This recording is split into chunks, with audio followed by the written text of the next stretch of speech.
excited to listen to the experiences of rural masters? Yes? So we have few masters who would like to share their experiences. So firstly we have Mr. Ramadu. I would like to call upon Ramadu on stage. Okay. We'll have a quick video bite, guys.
Meditation is transforming lives in even the most remote villages thanks to the dedicated efforts of pyramid master like Sri Venkataramadu from Krishnapuram village in Kurnool district.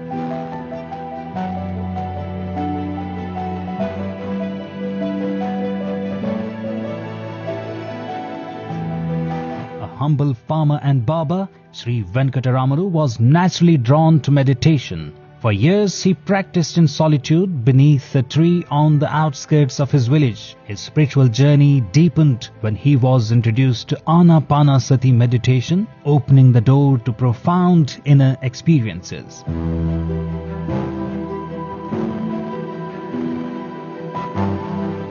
What began as the spiritual quest of an ordinary villager blossomed into the inspiring journey of a dedicated pyramid master. His path took a transformative turn when Patriji visited Krishnapuram in 2010 and asked for a meditation pyramid to be built. Inspired by that request, Sri Venkataramadu led the construction of a pyramid on a nearby hill, which soon became a beacon of spiritual growth for the region.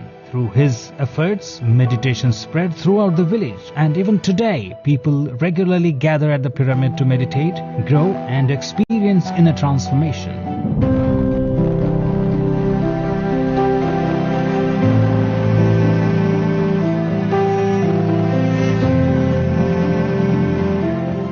By dedicating his life to meditation, vegetarianism and Patriji's vision, Sri Venkataramadu has become a guiding light for many. His story is a testament to how one ordinary man can ignite extraordinary change in the lives of countless others.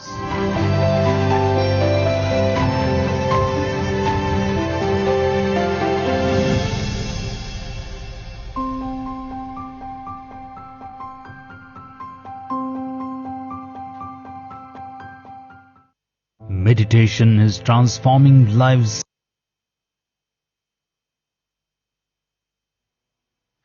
Yes, that was an amazing introduction. So in the morning we heard Chandra sir say that intention is what matters, right? So here all I see is intention of Mr. Ramadu. So I would like to welcome Mr. Ramadu on stage to share his experience in meditation and spirituality. Let's give a big round of applause and welcome him.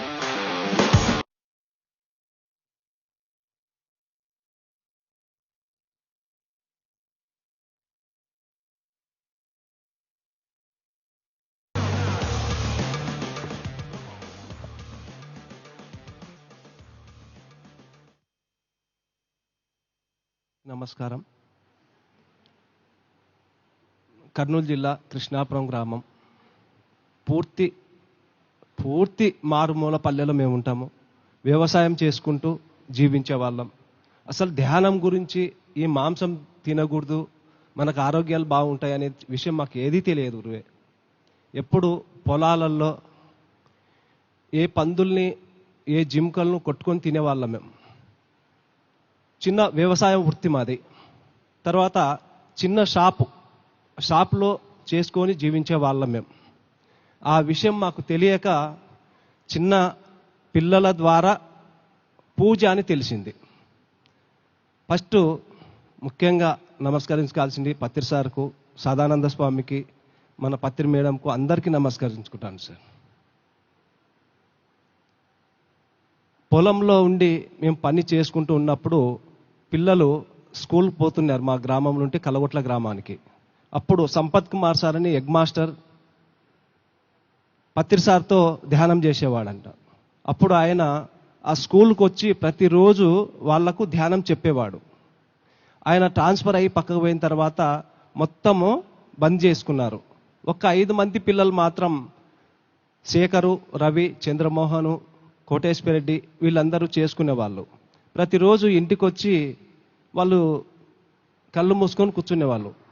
కూర్చుంటే కోటేశ్వరెడ్డి అని ఒక అమాయకంగా ఉంటాడు ఆయన.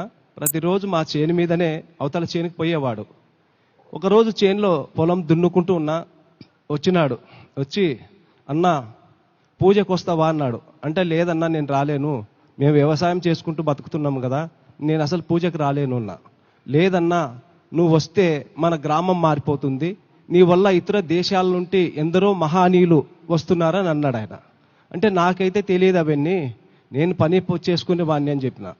అన్న తర్వాత మరి ఒక 3 నెలలకు మరి వచ్చినాడు. వచ్చి అన్న నా మాటిను, మన గ్రామం మారిపోతుంది నీ వల్ల అన్నాడు. అంటే నాకు తెలియదన్నా నేను రాను అని చెప్పిన. తర్వాత ఇంకొక 3 నెలలకు అంటే 9 నెలలు నన్ను పిలవడం జరిగింది ఆయన. 9వ నెలలో అన్న నా మాటిను, మన ఊరు మారాలి, మన గ్రామానికి ఇతర దేశం నుండి మహాయోగులు రావాలంటే అది నీ వల్ల సాధ్యమవుతుంది, నువ్వు రావాలన్నాడు. అంటే నేను రానున్నా. అప్పుడు ఒక క్షణం మా భార్య పక్క నుండి మన నుండి ఊరంతా మారుతుందంట కదా, ఏదైనా పని ఉంటే నేను చేసుకుంటాను, నువ్వు బయలుదేరని చెప్పింది అనమాట. అప్పుడు సరే అని చెప్పి, నాకు ఎందుకో అప్పట్లో ఏం తెలియదు, ఇంటికి వచ్చినాను. ఇంట్లో పండుకున్నాం అందరం పండుకుంటే మా ఇల్లంతా శనివారం శుక్రవారం రాత్రి 3 గంటల సమయంలో ఇండ్లంతా ఒక వెలుగు వచ్చింది. లేచి చూస్తే మొత్తం వెలుగు కనపడుతుంది కానీ పిల్లలు మా భార్య ఎవరు కనపడడం లేదు. అప్పుడు వెంటనే లేచి, అసలు నేను ఎప్పుడు బయటికి పోయిన వాడిని కాదు, ఆ రాత్రి 3 గంటలకు అన్న ఎక్కడైతే రమ్మన్నాడో ఆ చెట్టు దగ్గర పోయి నిలబడినా. అక్కడ నిలబడితే మొత్తం మహానీయుల దర్శనాలు జరుగుతూ ఉన్నాయి. అంటే అక్కడ వీరబ్రహ్మేంద్ర స్వామి 7 రోజులు తపస్సు చేసిన స్థలం ఉంది అక్కడ. అంటే అది మాకు తెలియదు, మా గురువు పత్రి సార్ వచ్చిన తర్వాత తెలిసింది, అంతవరకు అసలు ఏం తెలియదు మాకు. అప్పుడు అట్లా ఉంటే కొన్ని రోజుల తర్వాత అక్కడ పోయి చూస్తూ ఉన్నా. కొద్దిసేపటికి వచ్చినాడు అన్న వచ్చి, రే ఎవర్రా నువ్వు ఇక్కడ వచ్చినావు అన్నాడు. అన్న నువ్వు రమ్మంటే వచ్చినా, నేను వెంకటరాముడు అన్నా. అట్లా కాదు, నువ్వు దూరం వెళ్ళిపో, నేను పిలుస్తా అన్నాడు అని పక్కన వచ్చి నిలవన్నాను. ఒక్క ఊదిబత్తి ముట్టించి కూర్చున్నాడు. కూర్చొని లేచి తర్వాత నన్ను దగ్గర రా అన్నాడు. అప్పుడు నేను దగ్గరికి పోయినా. ఈ భూమి పైన ఏ ప్రాణికి హానికరం చేయకుండా ఉన్నట్టుంటే ఇక్కడ ఉండాలా, నువ్వు లేదంటే ఇంటికి వెళ్ళిపోవాలా అన్నాడు. సరే అన్న ఏదో చెప్పు అని చెప్పిన. అప్పుడు భూమి పైన తిరిగే ఏ ప్రాణికి హానికరం చేయకూడదు, నీ దగ్గర ఏదైనా ఉంటే ఇతరులకు సాయం చేయి, ఏది లేకపోతే సేవ చేయి అన్నాడు. సరే అన్న నేను చేస్తానని అప్పుడు అక్కడే ఉన్నా. నేనేం చేయాలంటే ఏమి లేదు, ₹1 నువ్వు ఏం ఖర్చు పెట్టొద్దు, ఒకే ఒక ఊదిబత్తి ముట్టించి కూర్చోమన్నాడు అంతే. అప్పుడు ఆ క్షణంలో తెల్లవారుజామున 5 గంటలకు కళ్ళు మూసుకొని చేతుల్లో చేతులు పెట్టుకొని కాళ్ళు క్రాస్ చేసుకొని కూర్చున్నా అంతే. 5 గంటలకు కూర్చుంటే 8 గంటలకు లేచినాను. నాకు ఏం తెలియదు అప్పుడు. తర్వాత లేచి అన్న ఇట్రా అన్నాడు. నేను ఇంతవరకు చేసినాను, ఇంతసేపు ఎప్పుడు కూర్చోలేదు, నువ్వు ఎట్లా కూర్చున్నావు అన్నాడు. అంటే అన్న నాకైతే ఏం కనపడలేదు, అస్సలు ప్రశాంతంగా అయిపోయినా, ఇప్పుడు కళ్ళు మూసి తెరిచినట్టుంది నాకు. అంటే నువ్వు ఇప్పుడు నుండి చేస్తావా వదిలిపెట్టుకుంటావా అన్నాడు. నువ్వు వదిలినా నేను వదలనని చెప్పిన అని చెప్పి అప్పుడు ఇంటికి వచ్చేసినాం. ఇంటికి వచ్చిన తర్వాత అది ఏదో ఒక రుచి దొరికింది. ఇంటికి వచ్చిన తర్వాత మళ్ళీ అన్నం తిన్నాను, మరీ కూర్చున్నాను. ఎప్పుడు పని లేకపోతే అప్పుడు కళ్ళు మూసుకునేది, కూర్చునేది. తక్కువ వస్తుంది చాలా. ఇంకా ఒక్క మాట మా భార్యని అడిగిన, ఏమి నేను కొండకి వెళ్ళిపోతాను అని చెప్పిన. సరే నీ ఇష్టం అనింది. ప్రతిరోజు రాత్రి 8 గంటలకు కొద్దిగా అన్నం పెడుతుంది. 8 గంటలకు అన్నం పెడితే అన్నం తిని చెప్పులు లేదు, బ్యాటరీ లేదు, ఏం లేదు. ఒక చిన్న రగ్గు భుజాన్ని వేసుకొని, మాకు చుట్టూ కొండలు ఉన్నాయి. ఆ కొండల్లో నాకు ఎంత దూరం అయితే నడవాలనిపిస్తుందో అప్పుడు వెళ్ళిపోయేవాడిని. నాకు ఎంత దూరం నడచాలనిపించింది అనుకో, ఎన్ని గంటలైనా సరే పోతూ పోయి అక్కడ పోయి కూర్చోవాలని ఎప్పుడైతే మనసు అనిపించిందో అక్కడ ఊదిబత్తి ముట్టియడం, కూర్చోవడం. ఆ కొండల్లో పోయి కూర్చుంటే కొండలు, కోనలు, సముద్రాలు, అప్పుడు తెలిసింది, నాకు అర్థమైంది ఎక్కడో బయట లేదు ఎతికితే లోపల మన లోపల ఉంది అని. అట్లా 3 సంవత్సరాలు అయింది, ఎవరికీ తెలియదు. ఒక్క రోజు ఉంటే 3 సంవత్సరాలు ఉంటే 4 సంవత్సరాలు పడుతుంది. అంతవరకు మా పరిస్థితి ఎట్లాంటిదంటే చాలా ఇబ్బందికరంగా. ఎప్పుడైతే ఈ పూజ అని మొదలు పెట్టినందుకు నాకు తెలియదు, అది మా భార్య గమనించింది. బియ్యం లేకపోతే బియ్యము, డబ్బులు లేకపోతే డబ్బులు ఇంటికి వస్తూ ఉన్నాయంట, అది నాకు తెలియదు. నా రూట్ ఏంది, పని చేసేది, వెళ్ళిపోతున్నా అంతే. ఆమె గమనించింది. గమనించిన తర్వాత 3 నుండి 4 సంవత్సరం పడేటప్పుడు అట్లే అన్నం తిని ముందు బయలుదేరుతున్నా. టక్కున చేయి పట్టుకుంది ఆమె, కొంచెం ఆగోనింది. ఎందుకు ఇట్లా ఈమె ఆపుతుంది అనుకున్నా. అంటే 3 సంవత్సరాల వరకు నన్ను ఆపంది, ఈ రోజు ఎందుకు ఆపింది అనే క్షణం కొంచెం నిలబడ కొద్దిసేపటికి ఉరుములు, మెరుపులు, విపరీతమైన భారీ వర్షం. ఇంటి ముందున్న ఇల్లు పడపడ పడిపోతున్నాయి. అంటే ఒక్కరు ధ్యానం చేస్తే ప్రపంచం అంతా అద్భుతం జరుగుతుంది అనేది అర్థమైంది. తెలియదు మరి ఆ సమయానికి ఆమె క్షణం ఆగంటే అంత పని జరిగిందంటే ఎంత ఉంటుంది చూడు. ఆయన కొంచెం పడింది, ఇంకా లేదు, ఇంక పోలే అని ఇంట్లోకి వెళ్ళిపోయి సమయంగా ఒక మూలకు మంచం చిన్న రూమ్ ఉంటే ఆ రూమ్లో పోయి కూర్చున్నా. సమయానికి అంతా అది ఏం జరిగిందో ఏం కథనో, ఎందుకంటే మనకు రోజు అలవాటు కదా, ఎన్ని పనులు ఉన్నా మన సమయం ఇస్తున్నాడు, పోయి ధ్యానానికి కూర్చుంటాం. అట్లా నేను పోయి లోపల కూర్చున్న సమయంలో మాది మిద్దె, అంటే కట్టెలతో ఉంటుంది, పూర్వకాలం ముద్దె.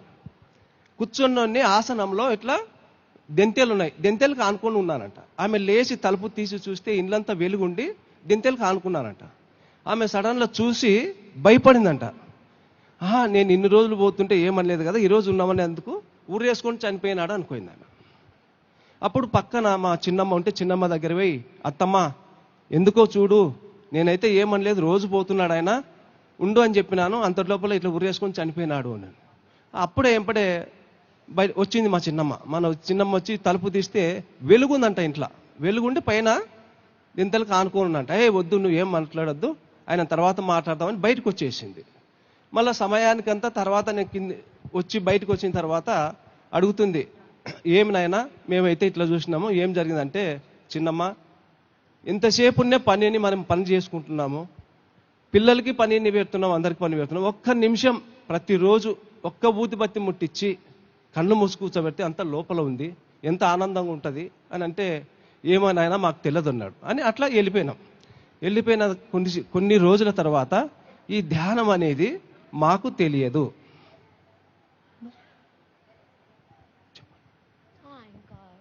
మాకు తెలియదు, అది అట్లుబడి ఇటుబడి కర్నూలుకి బుద్ధా పిరమిడ్కు పత్రిసారి వస్తాడు. అప్పుడు మా బాబు జ్వరం వచ్చింది. జ్వరం వస్తే కర్నూలు పెద్ద హాస్పిటల్కి పోయిన తర్వాత వెంటనే శేఖర్ ఫోన్ చేసినాడు, బాబాయ్ మీరైతే చేస్తున్నారు, ఈ ధ్యానానికంతా గొప్పవాడు పత్రిసారు పలానా పిరమిడ్కి వచ్చినాడు అని. మాకు ఊర్లో తప్ప టౌన్ ఎక్కడ అసలు తెలియదు అని. అప్పుడు తెలియని సమయంలో హాస్పిటల్లో మేము ఉన్నప్పుడు ఎంపడే ఫోన్ చేస్తే నేను ఎట్లా పోవాలనో తెలియదు. బాబుకు చెప్పి ఫుల్ జ్వరం ఉంది, ఒక్క మాట అనుకున్నా నేను, సరే ఆయన పెద్దవాడైతే గొప్పవాడైతే మేం చేసేది కరెక్ట్ ఉంటే గిన బాబు పైన చేయి పెడతాను, తగ్గిపోతే నేను వెళ్ళిపోతానే అనుకున్నా. అప్పుడు ఒక్క 3 నిమిషాల్లో బాబు పైన చేయి పెట్టి అట్లే నిలవన్నా. 3 రోజుల నుండి తగ్గని జ్వరము 3 నిమిషాల్లో కంప్లీట్ అయిపోయింది. అందరు give a huge round of applause for such a wonderful master coming all the way. Let us all clap a little louder. What a story. Thank you so much, sir, for making this pyramid and transforming so many people's lives. Like him, there's so many rural masters who are doing so much work to spread meditation to the grassroots level, and that is what Patriji has always stood for. He's not just for the class, he's for the masses. So let us clap for Patriji. Yes, that was an amazing wisdom sharing. So next up we have Master Lakshman's AV on how he worked and tried spreading meditation across his place. Yes, AV please.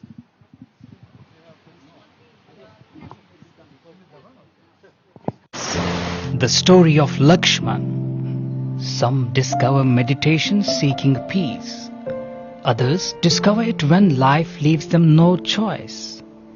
Lakshman, a simple man from Pedimatku village, Jagtial district in Telangana, was born into poverty and struggled for survival from an early age.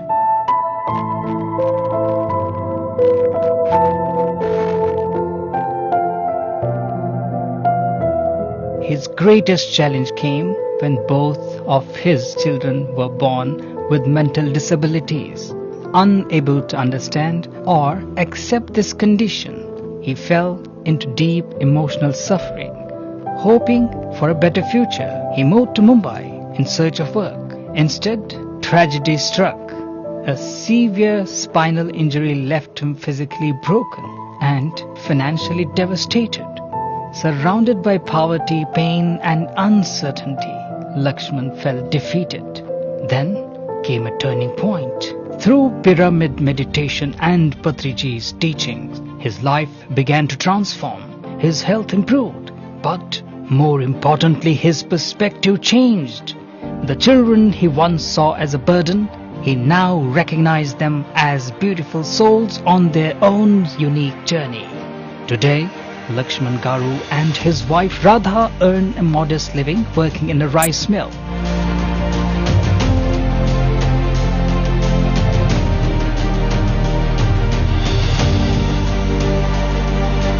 Alongside their work, they dedicate themselves to spreading meditation, vegetarianism and pyramid energy.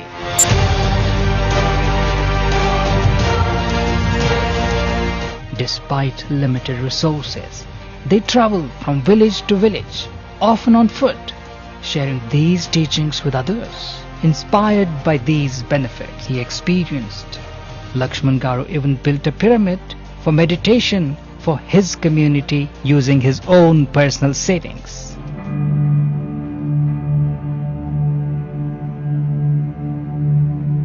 What began as a life filled with despair became a life filled with purpose, acceptance and inner peace. His journey is a powerful reminder that meditation can transform suffering into peace, purpose and happiness.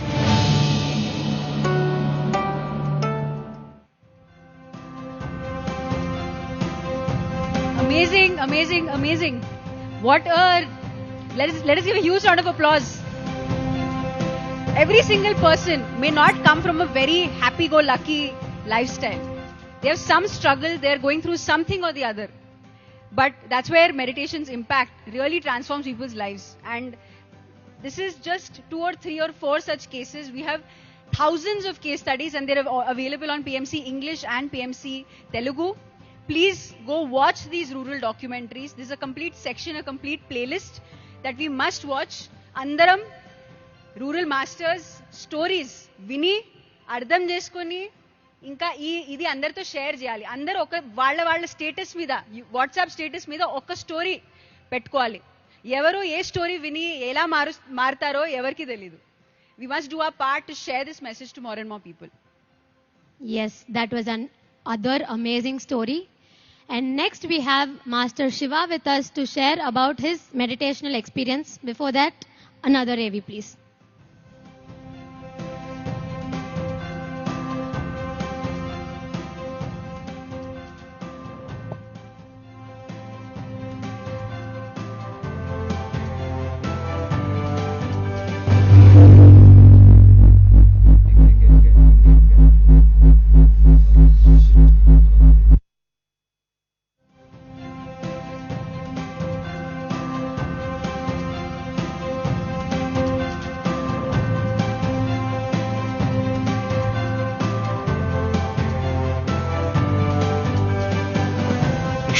Debts, illness and despair, Mr. Shiva from Bogatlapalam a small fishing village in Srikakulam district, once lived a life without direction. Born into a fishing community, he earned his livelihood through fishing and selling fish. Deeply rooted in a non-vegetarian lifestyle, he could hardly imagine a meal without fish or meat or alcohol.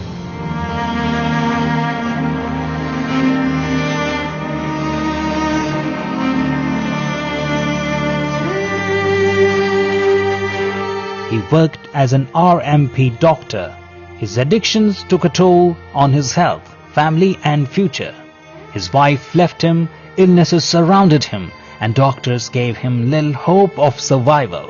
Feeling lost and hopeless, he felt death is the only way out.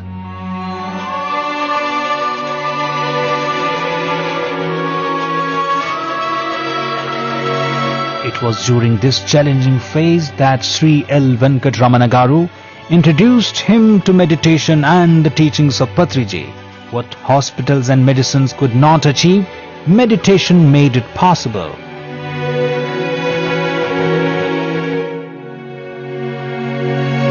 Shiva Garu regained his health, overcame his addictions, transformed his lifestyle and embraced vegetarianism and non-violence. Today, he is dedicated to spreading meditation and spiritual awareness among fishing communities across Andhra Pradesh.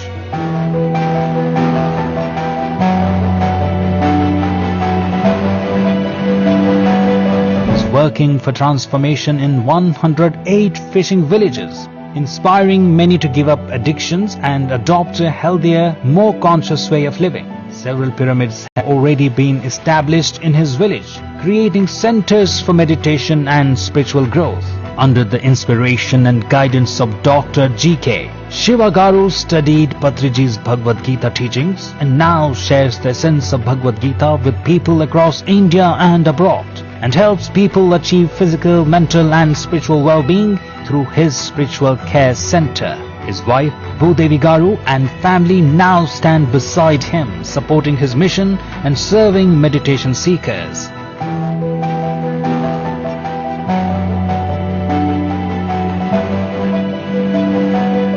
Shiva Garu's journey is a powerful example of transformation from darkness to light, from illness to health, from violence to non-violence, and from suffering to joy.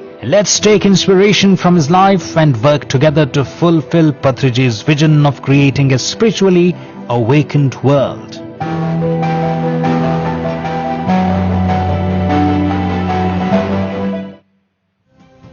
Let us give a huge round of applause to Shivaji. Please come and share his message, his story. A fisherman who is converted, who is transformed into a non-violent and a true master. Thank you Shiva Garu. Can we please applaud for him please? A loud applause. Perfect. Today I am taking the privilege to translate him for all of us who does not know Telugu. Thank you. Shiva Garu, please. Thank you. అందరికీ నమస్తే. ముందుగా బ్రహ్మర్షి పితామా పత్రిజి గారికి, స్వర్ణమాల madam గారికి, GK సార్కి, పరి madam గారికి, అందరి మాస్టర్కి ప్రణామాలు. నా పేరు శివ. మాదొక మత్స్యకారుల గ్రామం, బుడగట్లపాలెం అనే ఒక మత్స్యకారుల విలేజ్. లాస్ట్ శ్రీకాకుళం జిల్లా వర్ష దగ్గర, వర్ష బోర్డు అనమాట. అక్కడ నేను ఒక 30 yearsగా ఆర్ఎంపీ డాక్టర్గా చేస్తున్నాను అనమాట. సో అక్కడ ఏం తెలియదు, అసలు కాయగూరలు ఉండవు. ఒక 20 km వెళ్ళి మేము వెజిటేబుల్ తెచ్చుకోవాలన్నమాట. అలాంటి పరిస్థితి. ఒక పండగల పూట మాత్రమే పప్పు లాంటి వెజిటేరియన్ మాకు ఉంటుంది సంవత్సరానికి ఒక్కసారి. So Shiva Garu is based out of a fisherman village. By profession is a regional medical practitioner, what we call as a RMP.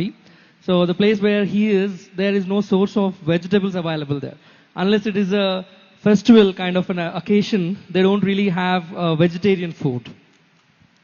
So మెడిటేషన్కి ముందు ఎప్పుడు తిరగడం, తినడం, తాగడం తప్ప ఇంకొకటి తెలియదు. శ్రీకాకుళం జిల్లా దాటి కూడా వెళ్ళలేదు నేను.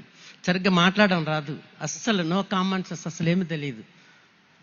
So before meditation, all he knows is definitely eating non-veg or alcoholism, and he didn't had a chance to even go out of his district, Srikakulam. అస్సలు బాధ్యత ఏం లేదు, కుటుంబాన్ని పట్టించుకోవడం కానీ పిల్లల్ని చూడడం కానీ లేదు. 40 years అసలు ఏం జరిగిందో నాకు తెలియదు. 40 years 2016లో 2016లో ఈ మెడిటేషన్ ఒక టీవీ మెకానిక్ ద్వారా మెడిటేషన్ తెలుసుకొని 2 నెలల్లో హై బీపీ, హై కొలెస్ట్రాల్ అన్ని పూర్తిగా 2 నెలల్లో పత్రి సార్ ఏదైతే చెప్పారో శ్వాస మీద ధ్యానం, స్వాధ్యాయం, సద్గుణ సాంగత్యము మరియు ఆల్సో మెడిటేషన్ ప్రచారం 10 years ఇప్పటికి అయింది. 10 years నుంచి ఏ రోజు నేను వదలలేదు ప్రసారంతో సహా. Beautiful, beautiful. So what he's saying is, for about 40 years, he didn't realize that he has any responsibilities. All 40 years, there was no responsibility that he was taken up. 2016 is when he was introduced to Patriji meditation, and that has changed everything for him. In the 10 years, everything has changed for him. And he's talking about dhyanam, which is meditation, and pracharam. Yeah. Dhyana He was spreading meditation. So అతి తక్కువ టైంలోనే ఒక 2 months అన్ని తెలుసుకొని నా జీవిత లక్ష్యం ఏంటో నేను తెలుసుకున్నాను. పత్రి గారు మా ఇంటికి 3 సార్లు రావడం జరిగింది. మత్స్యకార గ్రామాల్లో అందరూ చాలా మంది ఈ వృత్తిని మాని చాలా మంది శాకాహారులై 8 పిరమిడ్లు కట్టుకున్నాం. So within no time,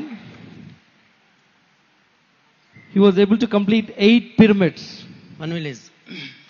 8 pyramids is a big number, guys.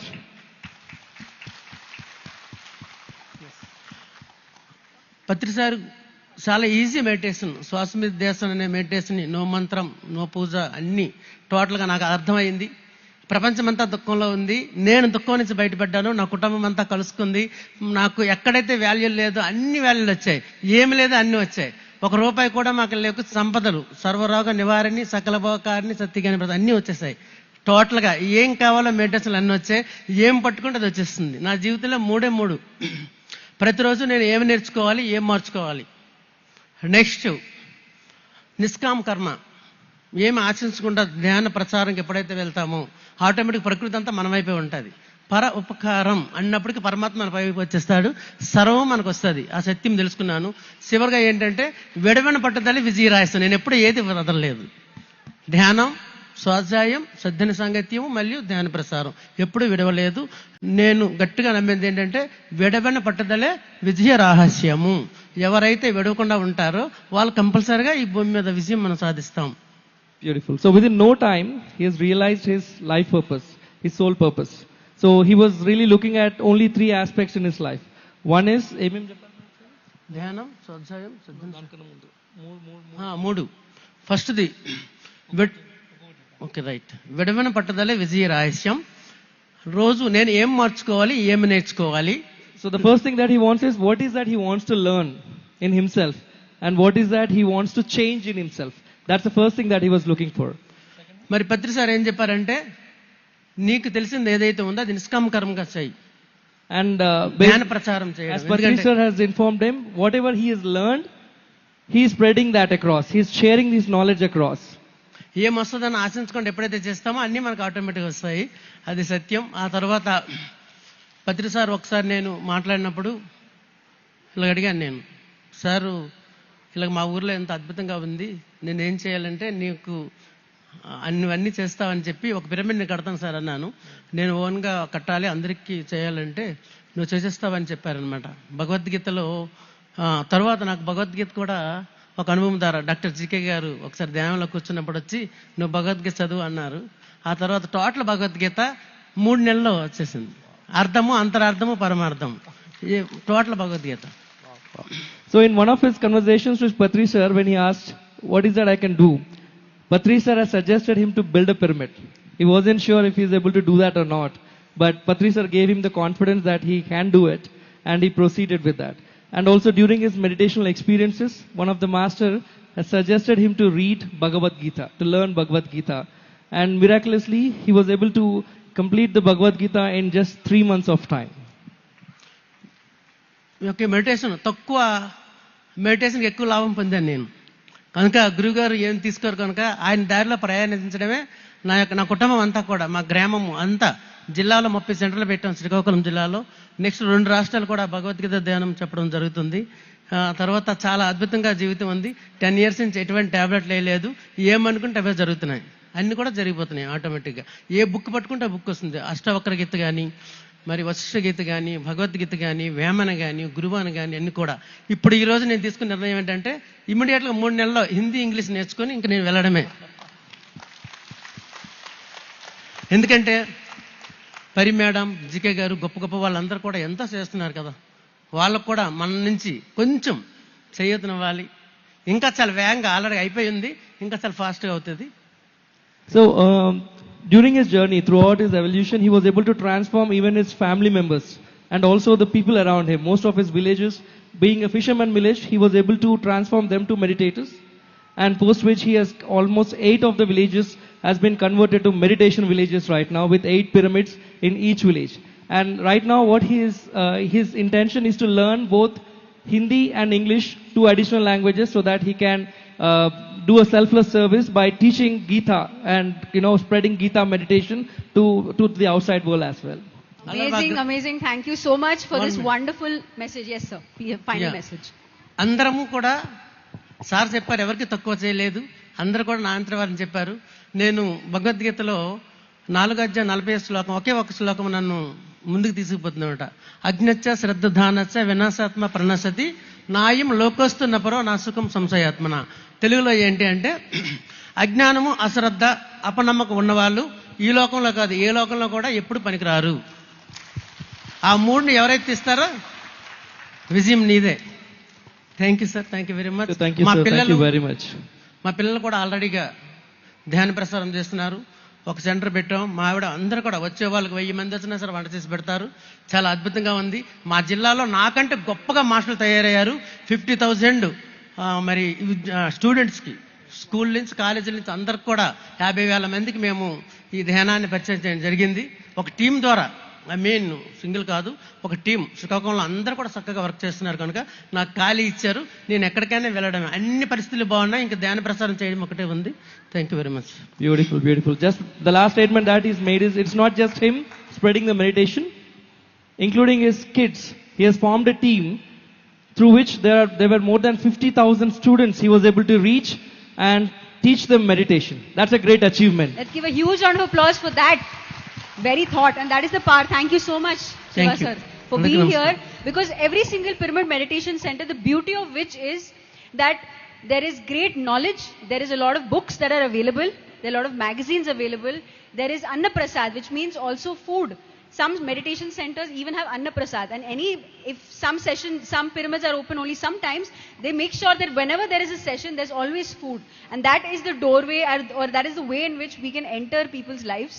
Food is the entry into enlightenment. Food is a very, very important aspect of PSSM, and so beautifully, sir, you share your message. Thank you so much. Thank you. ఏమి రాన్నాక అన్ని నేర్చుకున్నాను. దగ్గర 30 విద్యలు, వంటతో సహా, cricket, kabaddi, Bhagavad Gita, everything, driving, అన్ని. ధ్యానం నమ్మితే అన్ని వచ్చేస్తాయి. ఎవరికైనా చదువుతో పని లేదు, కులంతో పని లేదు, దేనితో పని లేదు. చదువులు చదవనేల, సన్యాసి కానాల, సన్మతంబులు సిక్కి సావనేల, సావు పుట్టికి లేని చదువేల, చదవరో విశ్వదాభిరామ వినివిరామ. మనందరికీ పత్రికారు సావు పుట్టికి లేని చదివిచ్చారు. ఆ ఒక్కటుంటే చాలు, ప్రపంచం కాదు విశ్వాన్ని జయించవచ్చు. Thank you very much. Thank you. He's saying that we can learn all vidyas, all skills. Whoever feels that meditation means they're only meditating, no, we're doing everything, mastering every skill, not only being on stage like this. Every single one of us is a volunteer here. At the back we're working, we're making sure we're part of everything, and that is a true pyramid master. Let us give a huge round of applause. And today we have our last 4th master. Yes. I learned meditation from him. Master Linga Reddy ji, he and Maruti ji, we learned meditation from them. Let us welcome the Goa team, who have come all the way from Goa. And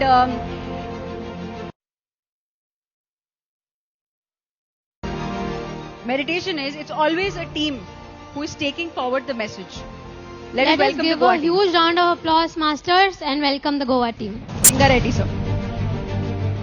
Thank you. How many of you visited Goa so far? Very good. How many of you visited Goa for meditation? No? It's time to visit Goa and do meditation over the beaches. Okay? So we have been doing this Dhyana Goa project for the last couple of years, along with the support of Goa government and we have people from Goa who joined with us. Okay, and the Goa government has given us a meditation pyramid over the Miramar beach. It's in the prime area of Goa. So I would like to introduce Mr. Navnath Vatteji and the other people who supported us through this journey. Over to you, Navnath, sir. Thank you, Linga sir. And namaste to all the participants. We as a Goa team here, we have started for last 3 years conducting the meditations every month. We conducted last full moon meditation on Miramar beach. Then we conducted the Buddha Purnima meditations with the dignitaries from the Goa and the spiritual masters from across the India and even from the outside the world.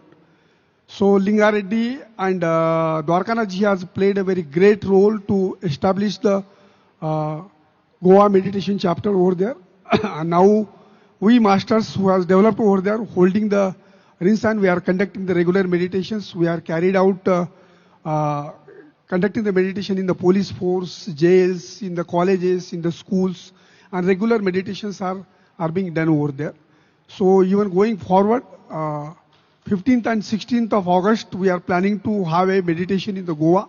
And I request all the participants to come to Goa for meditation as well as for your recreation. So you all know Goa comes, but now you can come for the meditation as well along with the other recreating activities.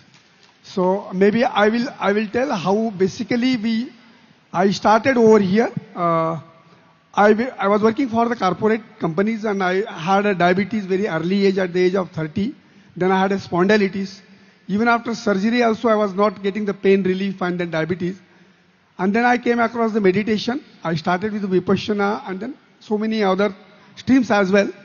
But once I was attending the virtual e-meet with the Patriji on Pyramid Marathi channel, and I was just thinking I don't know anyone. And if I could get the opportunity to speak to the Patriji, it will be so great. And you will not believe Patriji called me, Navnath Swami, you speak, when nobody knows. Then I spoke to him, he gave the word of wisdom.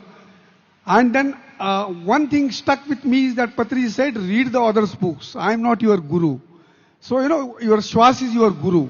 So, it's very few gurus who tell you that I am not your guru and follow everybody and get the experiences and then you do yourself through your experiences. I think that is stuck with us and that is what we wanted to take forward. And also one more thing, we feel that as you know, a lot of international tourists comes to the Goa and Goa can be the portal to even reach to the global countries, to the international people, because people visit over there and then meditation pyramid is going to come on the beach, which I'm sure everybody comes to the Miramar beach. So I think you can now do the meditation in the pyramid beach also. So I just request other participants if something they would like to share. Thank you, sir. Thank you so much for that wonderful sharing. Yes, ma'am.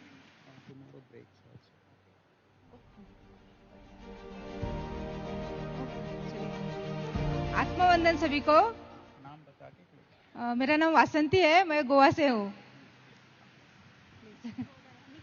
Hi, I'm Sangeeta. I'm also from Atmavandan masters, मेरा नाम सुरेखा है और आप please please please Goa में आ जाइए और गोवा में meditation बढ़ा दीजिएगा और सबको इनविटेशन है 15 को प्लीज जरूर आना है।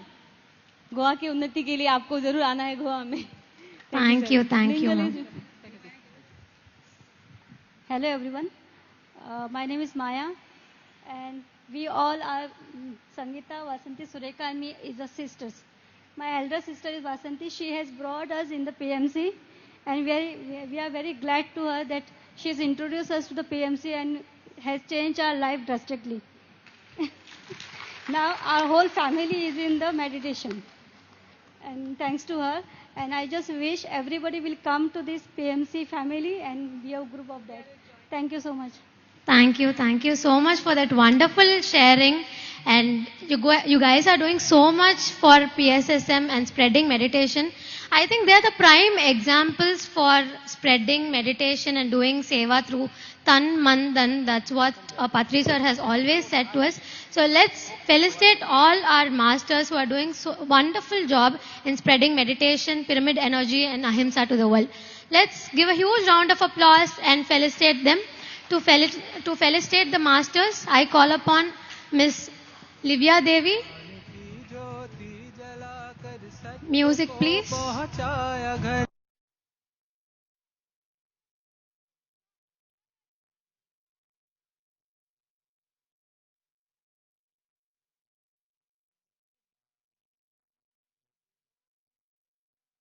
बने सब ध्यान ही है परम का अज्ञानता है दुख का कारण ध्यान है इसका निवारण ये बताने आए योगी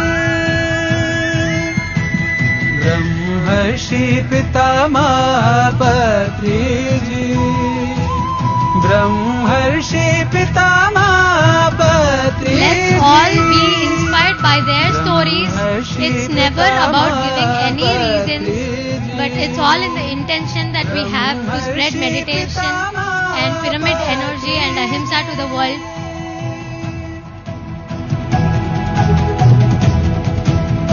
Please give a huge round of applause. We all danced well, so I hope you all are energetic.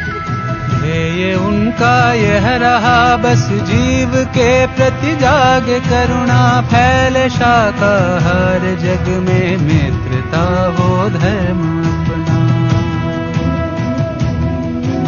समय है बदलाव का अब जीव हिंसा छोड़ दें सब मित्र बनकर यह बताया मार्ग मुक्ति का दिखाया ब्रह्मर्षि पितामह पत्री जी ब्रह्मर्षि पितामह पत्री जी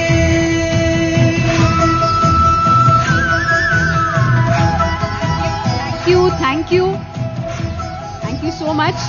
Let us move forward with our program, and we have a wonderful senior pyramid master, Premnath ji, who is a true master. Brahmarshi Premnath ji, would really invite him on the dais, on the platform, because he is one master who has traveled through and through India, internationally, gaon, shahar, every single place, so that meditation reaches every corner of the globe.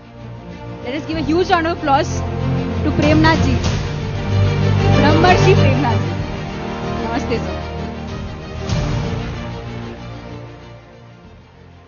Namaste to everybody. Buddham Sharanam Gacchami. Dhyanam Sharanam Gacchami. Sangham Sharanam Gacchami. Danam Sharanam Gacchami. Means donating, service, giving. First we have to give. We can get the result in multiple factors without any expectation. I started my meditation in 1997, August 3rd. Guruji Patriji taught me meditation. At that time I was doing business, and after 3 years I left my business. I sold my property. Just I am traveling everywhere and teaching meditation, and I am so happy. When I left my business and sold my property, total family was against to me. How you are going to live? Just I spread meditation. I earned thousands and lakhs of friends like you. We are all friends from so many incarnations. We are all, PSSM is the family. We are all one family, Vasudhaika Kutumba. Dharma means we have to look after our family. We have to do volunteer work, teaching meditation, spreading meditation, and service, giving. Whatever we have to give. Now I don't have money. I have the wisdom. So I am traveling everywhere. Before meditation, I was able to talk only one language, Telugu. Now Kannada, Hindi, English. Only with the help of meditation, I got the wisdom of all the languages and courage and self-confidence. So masters, wherever any program happens, it is our duty, dharma, to donate. Dhana me dharmamu, dharma me punyamu. Whatever you achieve, happiness, peace and everything, no benefit to anybody. If you give whatever it may be, money, wisdom, work, it will be multiplied. You have to take only the punya karma to the higher worlds. So we have to know this is total family. It's a big task for limited people, for limited organizers. So we have to give hand to everybody.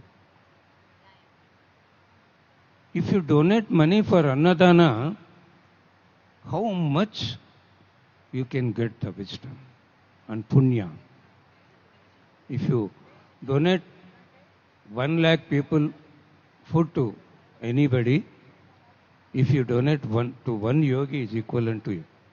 We are all yogis. Oh, we have to donate 1,000, then 5,000. How much we want? This is the occasion to give for this success to this program, MMS, Mega Meditation Summit. I always request everybody in every program. In Kartal, for Kartal program, 3 months I will beg everybody, please donate. Have to beg everybody for all the programs, and we have to give. How much we give, so much multiple benefit for us. See, now I am having so many friends. Last year I had been to US. I never expected that I had so many friends there. Through PMC, YouTube, Zoom, online. So many friends I met in US. And they have given so much happiness and their affection to me. 70 days I traveled total US, 15 states without a single rupee in my job. How it happened? All the friends look after me. So my dear friends, let us donate. How much is possible? So many people are hearing and watching this program throughout the world. Let us donate 1,000. How much is possible? Wherever any program happens, it is our duty to donate, do volunteer work, and we have to promote, ask friends and relatives to help. So, my dear friends, this is my humble request. Let us do our duty, family duty.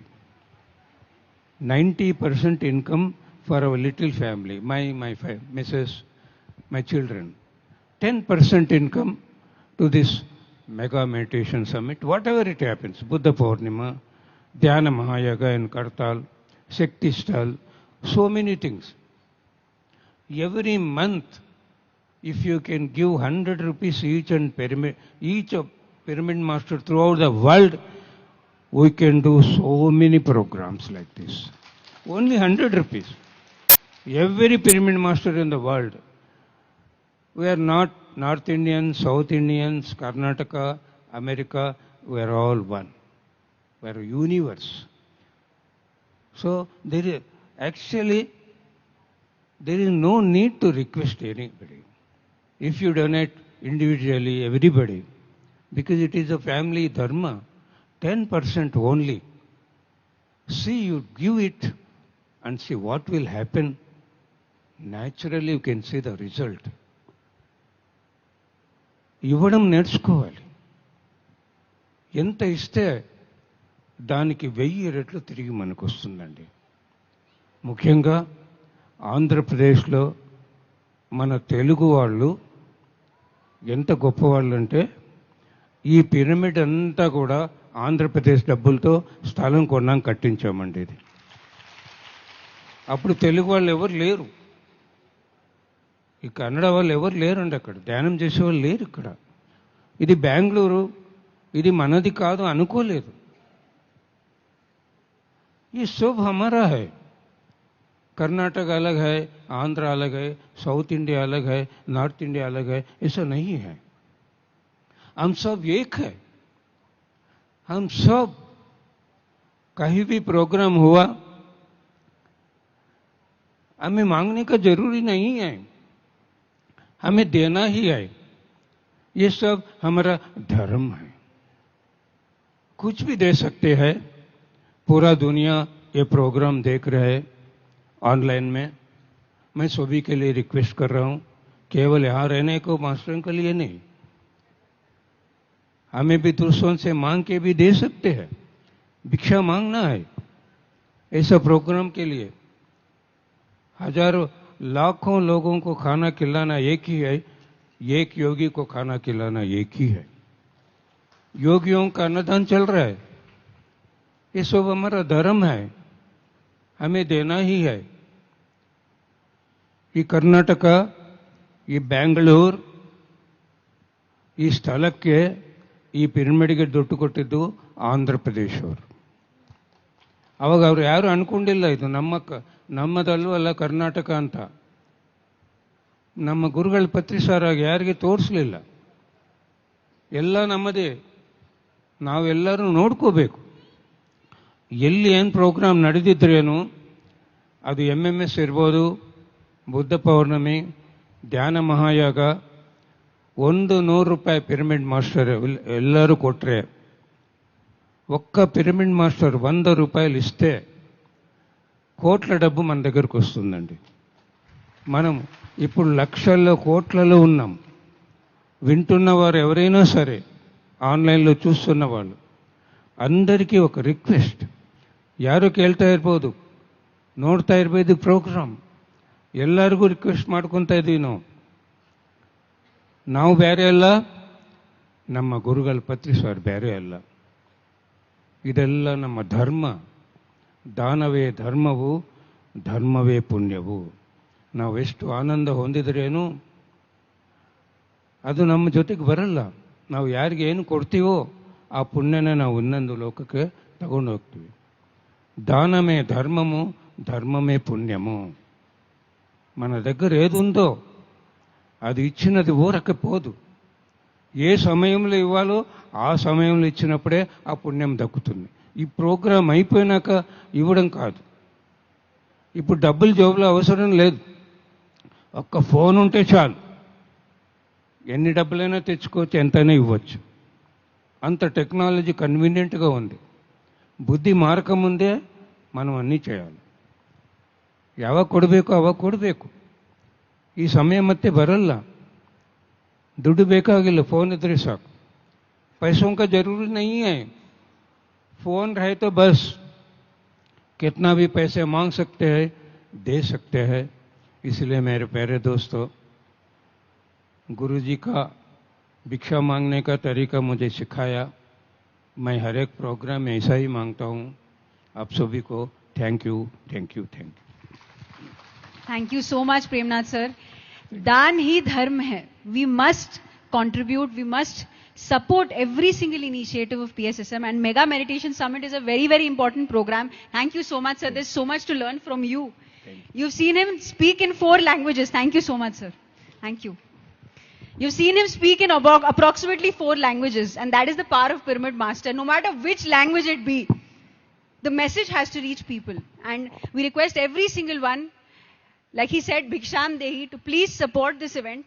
This is possible for all our online viewers. It is going live in Telugu, Tamil, Hindi, English, global, on all platforms. We request every single one to please contribute, come forward and support this event so that we are able to do more such events. How many people are enjoying themselves? Who are not enjoying themselves? Please raise your hand. Not enjoying. ఎవరు enjoy చేయట్లేదు? అందరు enjoy చేస్తున్నారా? Let's give a huge round of applause to Mega Meditation Summit. Do we want Mega Meditation Summit next year? No, the energy is not enough. Where is this? Where is the noise? Where is the Josh? Do we want Mega Meditation Summit every year? Across the world, across the globe, wherever it happens, will we go? Will we support? We all must support. Like how Premna ji said so powerfully that every single event is our event. Is this your event? Do you feel this is your event? Do you need to ask yourself for support? Do you need to ask yourself for support? You know we have to support. So we have everything available. We have technology. Downstairs, we have a PSSM Global stall. We have all our online viewers. Please find the link on Mega Meditation Summit website to come and contribute. We are all in this together and we want to make sure that every single one, we will not stop until the last person is a meditator. Are you with us? Are you with us? Are you with us? Amazing. Thank you. Yes.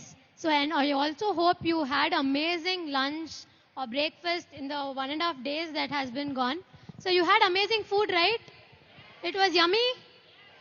So we would like to request you to contribute to Annadana as well. There's QR code in Annadana counter as well. So it's a humble request. If you are enjoying the complete event, please make whatever contributions you can. Thank you so much. And also, before you forget, before you go right after the session we have today, don't postpone to the next day. Here and now. Like Kabir says, Kaal kare so aaj kare so ab. Pal mein pralay hoga, bahuri karoge kab. So now, here and now, just do it. Don't think 10 times. This is yours. Thank you. So let us move to the next program. Thank you. Yes. So prepped up for the next session? No? Yes. Meditate. Are we ready to go within? Awesome. So for the next session, we have the amazing Livia Devi from US to take us through New Earth leadership and reach to the awakened higher self, and also continued by an amazing and profound guided meditation session which you will experience in a new way and reach your higher potential. So for the next session, I call upon Livia Devi ji to come up on the stage. She has come all the way from United States Yes. to Bangalore. Let us give a huge round of applause as a huge welcome from the PSSM family to Livia Devi to take the stage. We are so grateful that you're here. Let us have the AD, please. The beginning of a much greater journey. What if we are being called to evolve beyond old limitations and into a new paradigm of human potential? We are honored to welcome Livia Devi.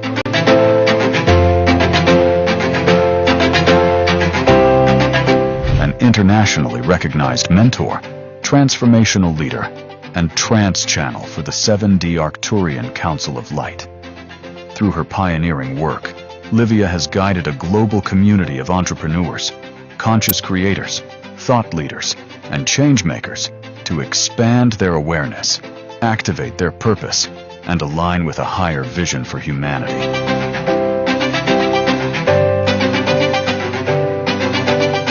Co-creating her teachings with the Arcturian Council of Light, she shares powerful insights on consciousness, multidimensional awareness, abundance, leadership, and the emergence of what she calls the New Earth, a future built on unity, wisdom, innovation, and heart-centered living.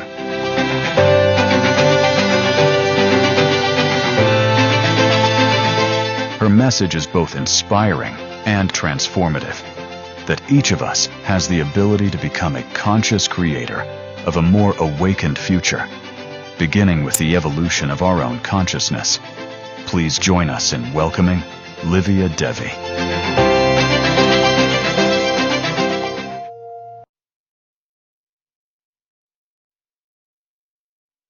Huge round of applause.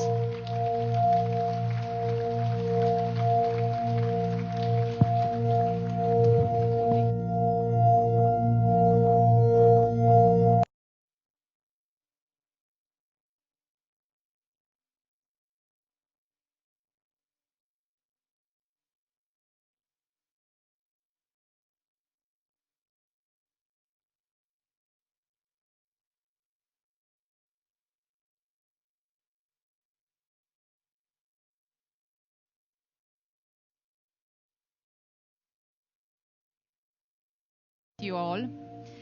And today we will go a little bit deeper. I have some slides for you. In connecting with the frequency of the new earth.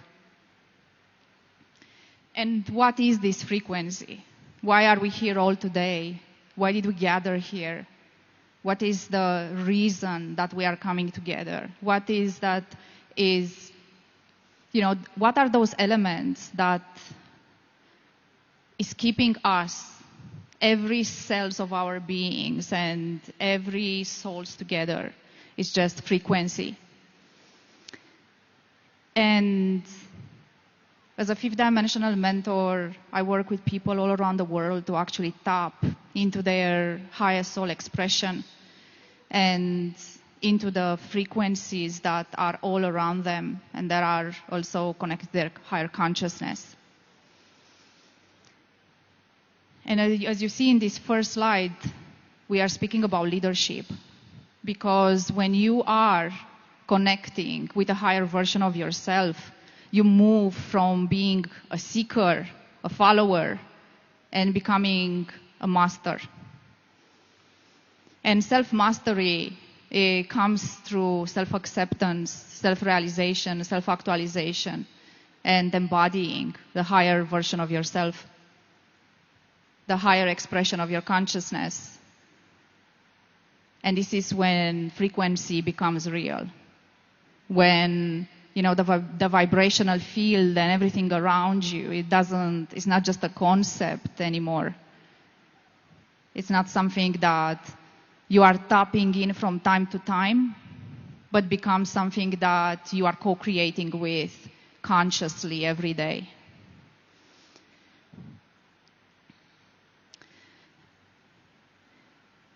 And Patriji is one of the examples of how it is to embody fifth dimensional consciousness and how it is to daily connect with who you truly are. And what I love at everything that we are experiencing and everything that we are living right now is that you are walking the way in becoming and embodying a higher version of yourself. And this is available to everyone. Becoming who you truly are in your highest expression is available to each and one of you.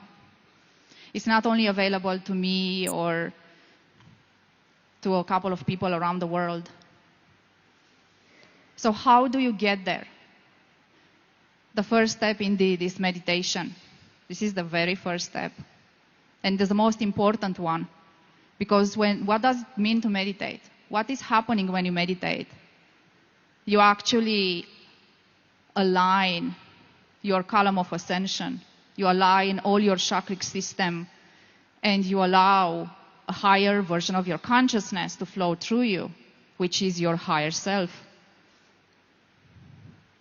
And you start to actually tap into this field of infinite possibilities that is all around you. And you channel it through your being.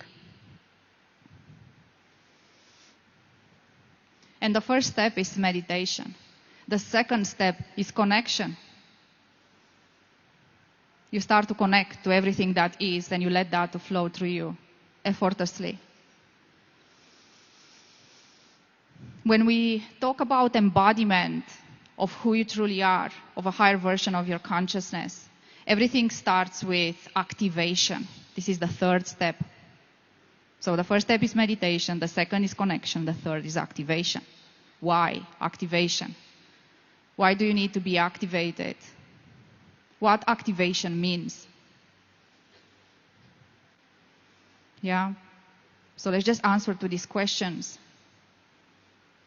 When you are connected with the higher version of your consciousness that flows through you, and you can call it source, God, higher self, multidimensional self, then every cell of your being is being activated into the quantum field. And when you get into that step 3 of activation, this is when you are able to actually tap into who you truly are. And this is when you are able to actually access why you are here on planet Earth. Why did you incarnate it? What's your purpose on this planet? Not as a human consciousness, but as a soul. Why did your soul choose this physical body right here, right now? What's the purpose of your incarnation? What's your soul mission? And we work with people all around the world in activating their soul blueprint, soul signature, soul purpose, divine service. And when they got activated, they realized that what they have done until now was 5% than what they are actually meant to do. It's, you tap into this vast space when embodying your true essence allows you to discover your true purpose. And everything starts with meditation. That's the entry point. That's the door. The door towards going deeper and embodying who you truly are and do what you are here to do on this planet. Because, each and one of you are here because you feel empowered. Because you start to walk this path when you are not following other people anymore. You're not following gurus. You stop to follow your subconscious mind programming as well. You stop following things, people, situation, events that don't resonate anymore. So then when you stop following and you stop embodying who you truly are, then you are empowered to access a higher version of yourself. And each and one of you here are here for a reason. And that reason is to lead yourself and others towards the next level, no matter what that level looks, because it's very different from one person to another. And this is what true mastery is and self-mastery. To tap into that highest version of yourself and start to lead yourself and others and empower yourself and others and inspire yourself and others.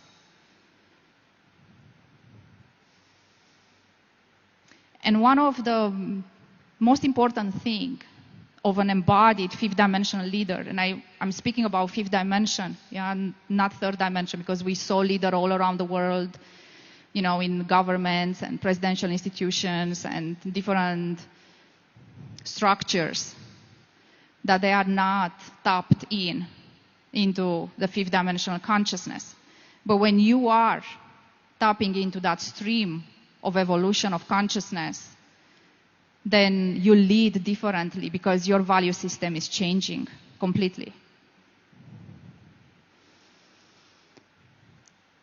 And you are able to tap into that stream of fifth dimensional consciousness when you let go of all the programming from your subconscious mind. Everything that is keeping you small, all the blockages that are keeping you in limitation and conditioning. And one of the qualities of an embodied fifth dimensional leader is activating within him or her wealth consciousness. Moving from scarcity and poverty into abundance and wealth. Because I do believe that each and one of you here has the birthright to be abundant. And, fifth dimensional abundance frequency is very different than what you experienced in the third dimension as being abundance. Because you cannot be in your divine soul mission if you are not tapped into your birthright. And another element of your birthright beyond abundance and wealth is freedom.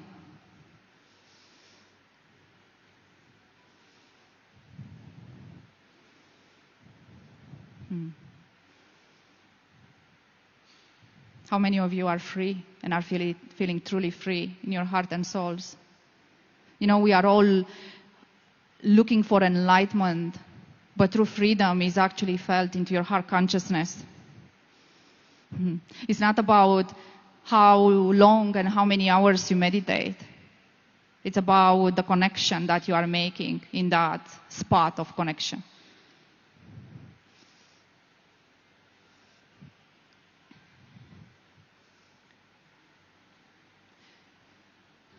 There is a long journey. And it can be a long journey in becoming the best, higher version, embodied version of yourself, or can be a short journey. And you can see here, I mentioned dimensions of existence. You know, in the third dimension, people are bound by time and space, and they have a linear thinking. And they are projecting their realities based on past, present, and future. When you tap into the fifth dimensional consciousness, you tap into the quantum field, where there is no time and space anymore. And this is where manifestation comes into play. This is when you can instantly manifest, embody, and empower others. This is where the shortcut stays. And we are here, all of us here, to understand that in order to become the highest, most empowered version of ourselves, we don't need to hustle and grind. We don't need to take 20, 30 years in trying to seek who we truly are. We don't have this time anymore. The planet is ascending. There are Gaia, this incredible star planet is beaming the Schumann resonance and so much frequencies to awaken so many human souls. And why do you think you awaken? To just take another 20, 30 years of soul searching? No. You awaken because you are here to lead others. You are here to take action. You are here to become who you truly are. You are here to experience freedom, to experience abundance, to experience liberation, to be liberated of everything that is holding you back in your subconscious mind.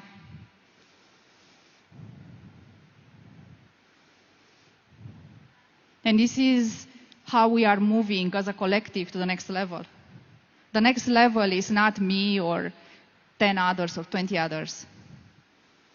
The next level is you.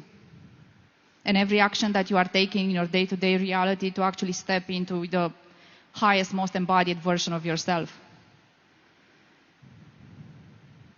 And many of you might say, okay, but how does it look like? What do I need to do? How this is going to help me? How this is going to impact my life? How this is going to change my life? What is the value of this? Well, when you tap into step number 3, which is activation, into that higher version of consciousness, and depend, how advanced you are, but you all are advanced. You don't have to forget this. You all are equipped with the highest access that can exist. So when you tap into that version of yourself, you are able to access the quantum field. And the quantum field is quantum consciousness, which means that you don't follow yourself and you don't take actions in linear form anymore. And this is completely changing your life. And what's interesting is that you don't have, as I said, to meditate for 10 hours a day. You can meditate for 1 hour or half an hour, then activate your column of ascension, which we are going to do today. And then this technology is elevating your frequency and allows you to firstly subconsciously project in your reality and create realities that are more aligned with your heart consciousness. And then when you tap into that higher frequency and you subconsciously project aligned realities, this is the portal when you start actually becoming a co-creator of your reality consciously. You start to create your reality. And it's time for each and one of you to consciously create your reality. Because God's source consciousness is meeting you halfway. Halfway. And he's staying there and waiting for you. And it's like, hey, when are you going to connect with me? We have a reality to create. You put in this vortex of creation so many desires. You want to live all these dreams. This is amazing. Let's do it. And he's sitting there and waiting and waiting and waiting and waiting, and you don't show up. Not because you don't want, just because there are these 3 simple steps that are not taken. Meditate, connect, activate. And then after activation follows expansion. And boom, you quantum shift into a higher version of yourself.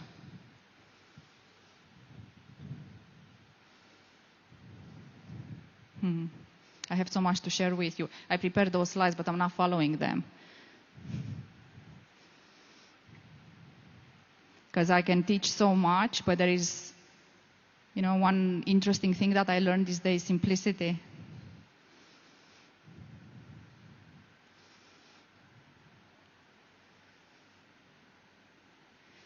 Well, people that took this journey and they start to explore dimensions of existence. Yeah. So the 3rd dimension is the dimensions of your subconscious mind. It's the dimension of linear existence, past, present, future, cause and effect. People that actually went onto the 4-dimensional bridge. The 4th dimension is a place where when you start meditating, you start accessing it. It's like a bridge that have multiple infinite vortexes that you can tap in and can connect with soul and star family, galactic families, higher self, different avatar versions of self. And then once you start doing that and you start embodying your higher self, here it comes. It's opening up for you the next gift, which is the 5th dimension. And the 5th dimension is a pure transformation at the cellular level of your existence. Is when you are streaming from quantum consciousness. When you are not separated anymore of anything that is, and every cell of your being is radiating that of who you truly are. So people that took that journey and embodied 5th dimensional consciousness, guys, they came together into a beautiful co-creation that took form this year as a book called Newer Leadership. And it's a co-creation that brought us together when we are speaking about different ways of leading yourself and others. It's for everyone, this book, but especially for the ones that they want to be in leadership positions. They want to take action. They want to impact at the global level.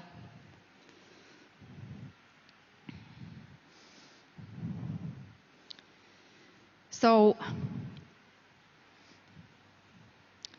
going back a little bit to these 3 steps, meditate, connect, and activate. I want, for you to experience what I'm sharing, because there is one thing when I say and speak about all these beautiful things in the quantum field, and there is another thing when you start to actually feel what I'm speaking about and in your physical body. So if you don't know, some of you might not know, I'm a trance channel. What does that mean? It means that I go into a trance, and through me, there is this higher dimensional consciousness called the 7D Arcturian Council of Light that is streaming knowledge, technology, and information. How many of you here are starseeds, or you have heard about this name, starseeds? Just raise your hands. Okay. Well, let me tell you what a starseed is, because I didn't see so many people. Yeah, so a starseed is an embodiment at the DNA level of an expression of consciousness from another planet. And as you probably know, in the evolution of consciousness and what's happening on planet Earth right now, there are many avatars that incarnated from other planets in physical form, in human body. And they have a high percentage of that specific planet coding in their DNA. So I'm a starseed from Arcturus. There are many starseeds from Sirius, Pleiades, Andromeda, Blue Avians, and so on and so forth. This concept of starseed is so important because you will start remembering so much of who you are after you meditate, and then you activate, and then you start remembering and you have flashbacks from different planets. You start to access technology and you don't know what that is. So this information that I'm sharing with you right now, it's valuable. Because the evolution of human consciousness is happening at individual and collective level. And collectively, we are helped by other civilizations, which are non-physical, but everything is non-physical, right? So these civilizations are helping us evolve to the next level. Why? Why other civilizations are curious about this? Because planet Earth is interconnected with so many constellations and solar systems and galaxies, and their evolution depends on our evolution. And when I speak about the Arcturians, these are my star family, so what you'll experience today is who they are. Like, you will have direct contact with an alien civilization in the next minutes. How do you feel about this?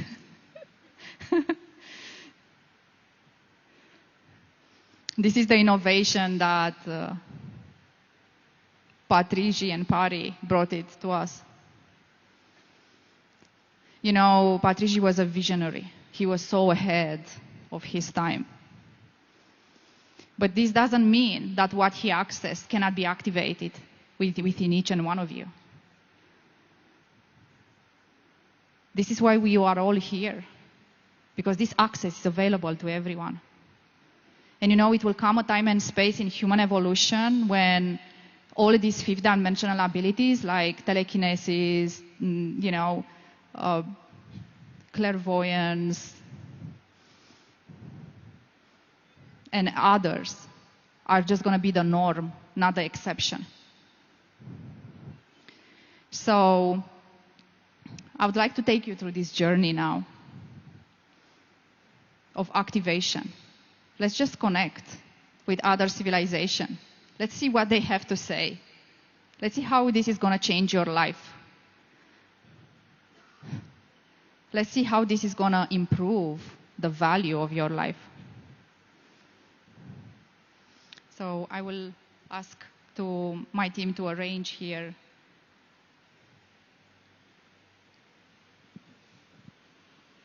So I need a chair and I need a microphone. How much time do I have from now?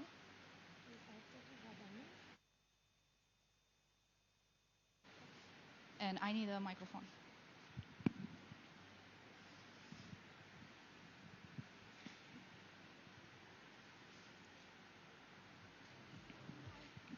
So let me introduce you a little bit about what is going to happen here and who are the Arcturians. Yeah, so the Arcturian Council of Light, the ones that you are going to connect with, is an interdimensional civilization from the 7th dimension. Where are you now with your physical body is the 3rd dimension. Where some of you are with your consciousness is 4th dimension max. So these people, these beings are coming from the 7th dimension and are bridging with you from the 4th dimension to activating your consciousness. So they are a civilization from a planet called Arcturus from Boots constellation. You can look online if you want to see the constellation. And they are helping humanity for thousands of years to evolve. How? To evolve consciousness. And they are very much connected they love a lot of technology, so it's one of the most advanced races when it comes to healing technologies. And they are very much activating the 3rd eye to everyone that is connecting to them. So the ajna is activated. And they do different synchronization processes of your chakric system in order to open up to them, to open up to yourself, because everything is interconnected within this space. And one thing that I would like to share is that the frequency is so high that some of you will go in theta waves, which means that some of you will fall asleep straight away. And if you do, just know that that's okay. You are still receiving into your light bodies, into your energetic field. Your consciousness is still activated regardless. Even if you wake up after 1 hour and you felt that this was a dream, nothing is real anyway. Reality doesn't exist. So let it be a dream. All right. So when I go into a trance, I have no recollection of what's happening here. And so after this session, if you are coming to me and asking me questions about what happened here, I don't know what to answer. Everything is recorded. I have to watch the pre-recording myself. What I invite you to do is to receive everything through your heart consciousness.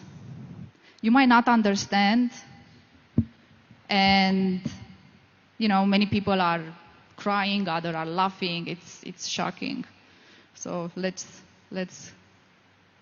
go. Enjoy the ride.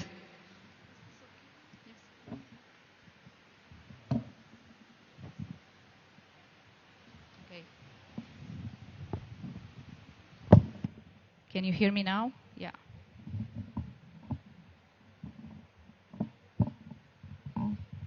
I need a little bit up like this. Yeah. Yes. No, I'm good.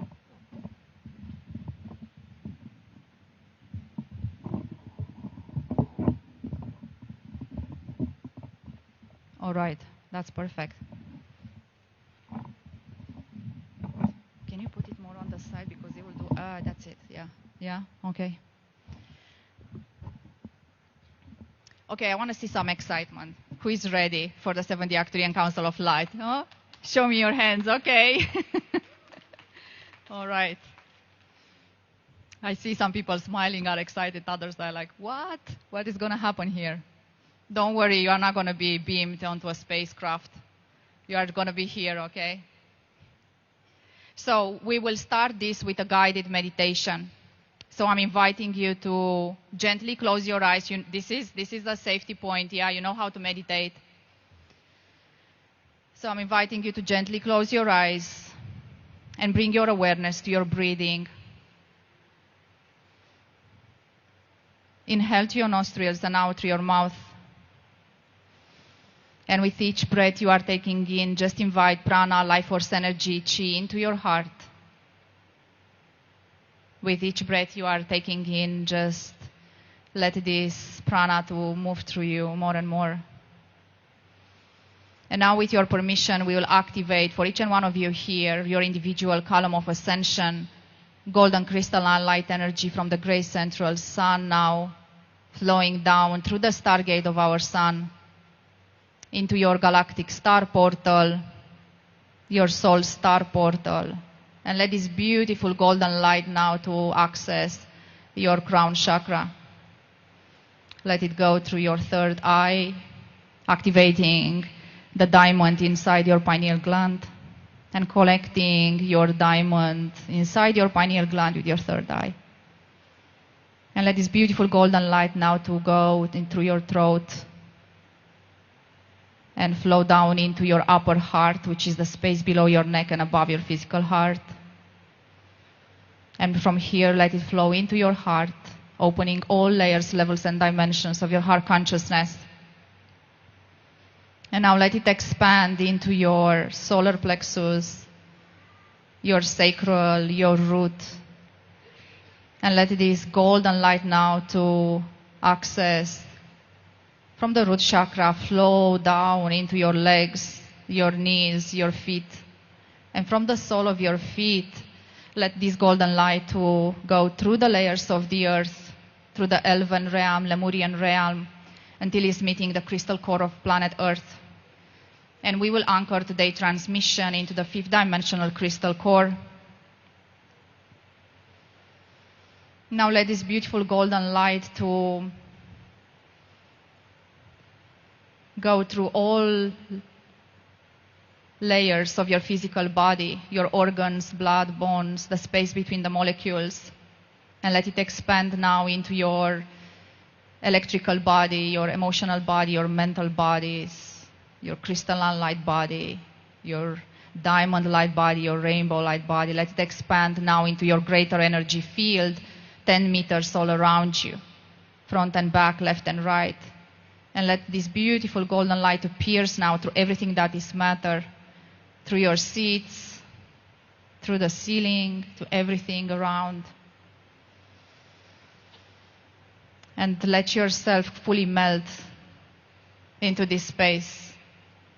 Let your outside reality rearrange as a new version of your consciousness will be downloaded into a physical form after this transmission.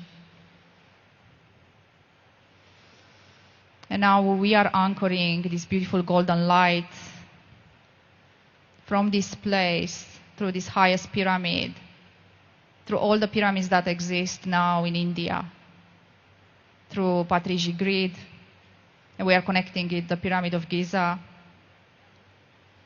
And today's transmission will be anchored all around the world where the grid of Patriji exists, in physical and non-physical, through all layers of consciousness and through all dimensions of existence. And now I'm inviting in this space to join us Council of Life from Arcturus, Council of Life from Sirius, from the 12th dimension, Pleiadian constellation, 7 stars Maya, Vega constellation, Lyra, Andromeda Galactic Federation and Star Nation, Starseed Alliances, Archangel Michael, Archangel Raphael, Uriel, Metatron, Zadkiel, Sandalphon, Mother Mary, Mary Magdalene, Kwani and Isis. Please join us in this space and create a vortex of light all around us, only high vibrational frequencies to connect to us now. I now ask permission from the spirits of this land where we reside to anchor Arcturian frequency in the core of the earth through the earth grids. May today's transmission be for the highest good of our individual consciousness, for the highest good of the collective, and for the highest good of all. I now ask the 7D Arcturian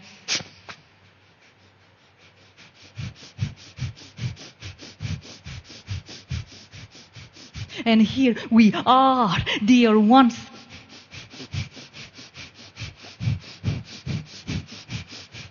Council of Light from Arcturus, connecting to you in this time-space continuum. Don't be afraid of our expression. We are not so different than you. And indeed, we are not from your planet either. And that's okay, because diversity is the first step of unity consciousness. And dear ones, this is the first contact you have with another civilization. 80% of you here, 20% connected to us already. Still a big number.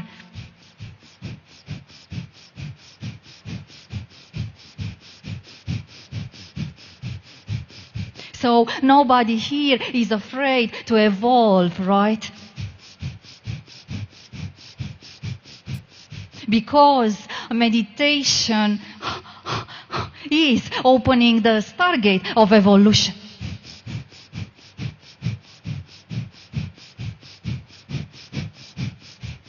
So let's start helping you go to that next level. And dear ones, you don't have to see us in order to feel us. Tune into your heart. We are going to make an access point into your heart consciousness to have a different conversation.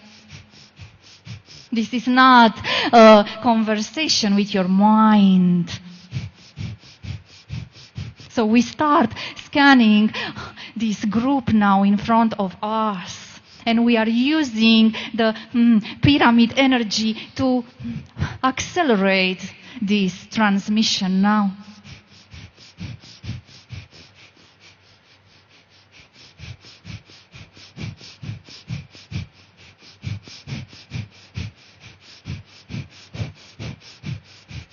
We are now starting to beam into your hearts turquoise blue light.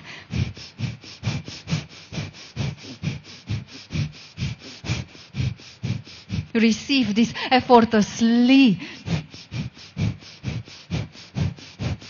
We will do some sound from our civilization called a fetus to create a little access into your hearts, because we like to speak frequency, not English. We start now.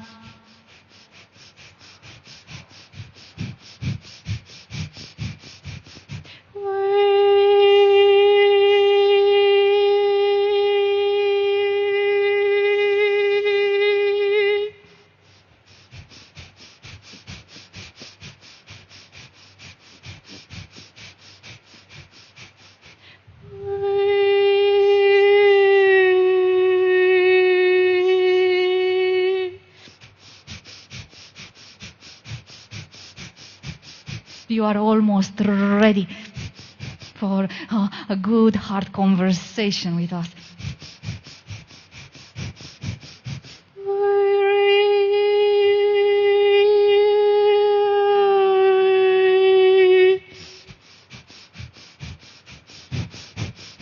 Now we are beaming gold light through this pyramid now into your heart, each and one of you now.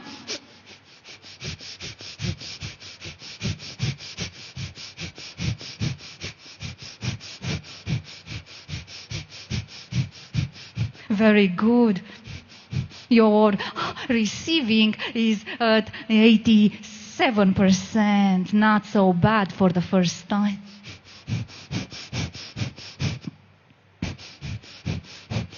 Now we are bringing here to join us Council of Light from Sirius, from the 12th dimension. And our beloved Patriji now.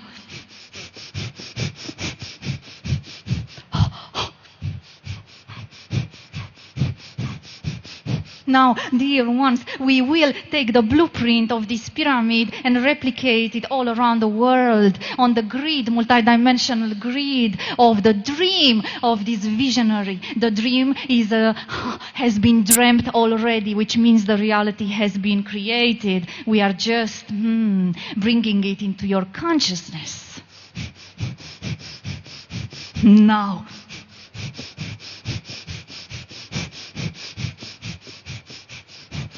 We are connecting all the pyramids with the greater Giza pyramid, and we start aligning a beam of light from Sirius, B, and Orion belt now through all these pyramids, including this one now.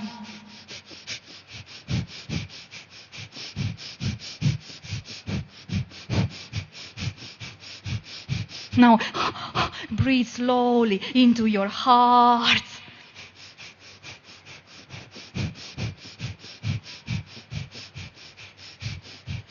Yes. Itura, atu, akora, yasata, aneta, itora, yathora, itosakaya, ino, itora, yatsora, itura, aka, gaya, terra, itosata, iro, akayu, asu.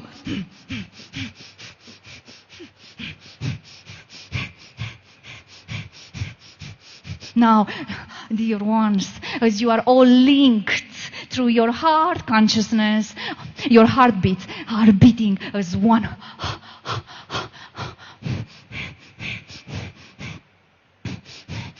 We will take you into a journey onto the 4th dimension. Because at the group level, this is as much as you can go right now. Now we will activate, firstly, you'll synchronize your hearts with your third eye. Now synchronization started.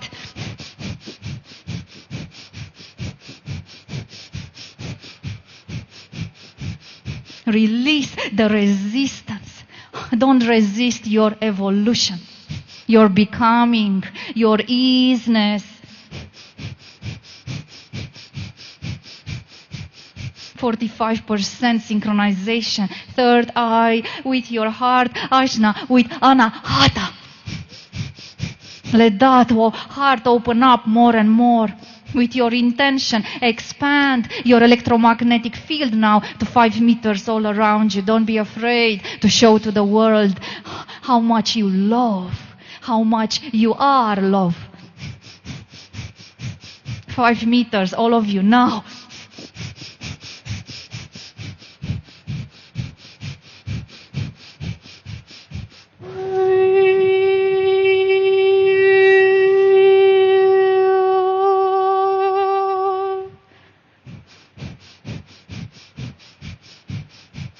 Very good. Now we start taking you all on a little quantum journey now.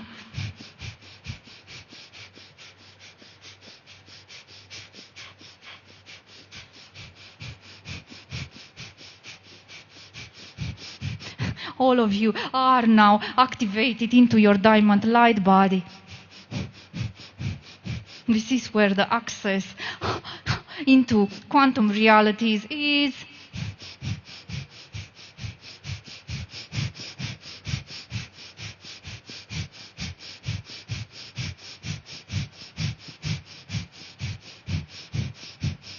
Now we are placing into your hearts the blue royal light from Sirius B. All of you are connected now with the pyramid technology around this planet and Sirius now. What does that mean? It means that you will use with your intention this technology in your meditation. So you only have to command when you go into a meditation. I activate pyramid technology now, and you are beamed with codes from Sirius B and interconnected through the grid that of this visionary.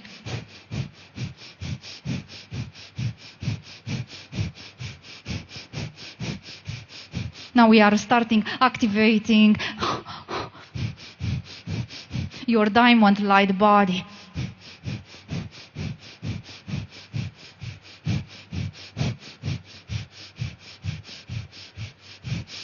Isura yata, inoka, itosa yatora aru, akaya isu, ina yatora, isata, itoratare, isora, isakaya, inora, gaya, wita sayura.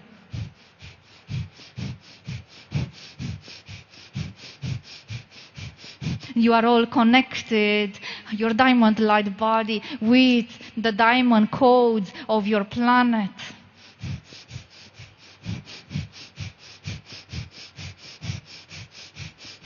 Why did we activate this before the crystalline light bodies? Because you are ready to access. We skipped you from step 1 to 3.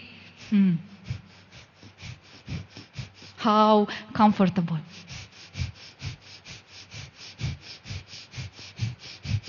Let's see how many of you will use the gift that you are receiving today. Now all of you, we take you onto the 4-dimensional bridge now.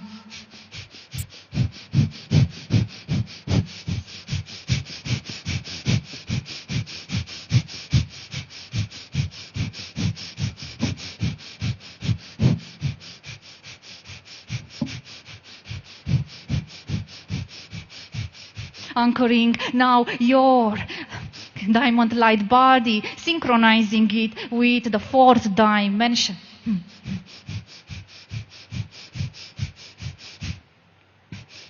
This is the space of co-creation with your higher self, your higher consciousness, with other civilizations and us, and your beloved ones that departed onto another dimension.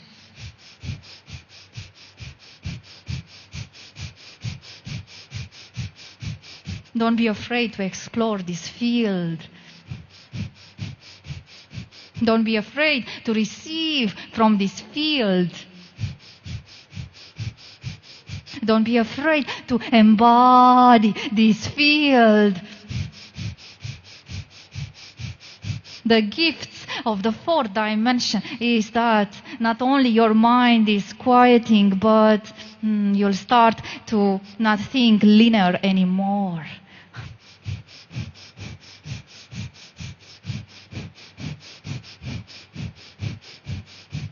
Because, dear ones, you are not linear beings. You have never been, and you will never be.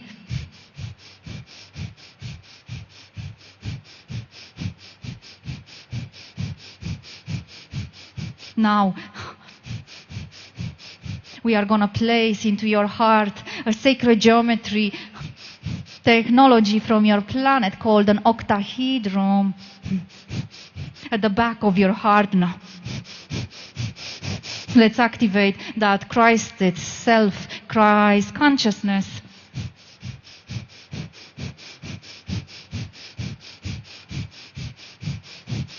Allow yourself to open up your angel wings now.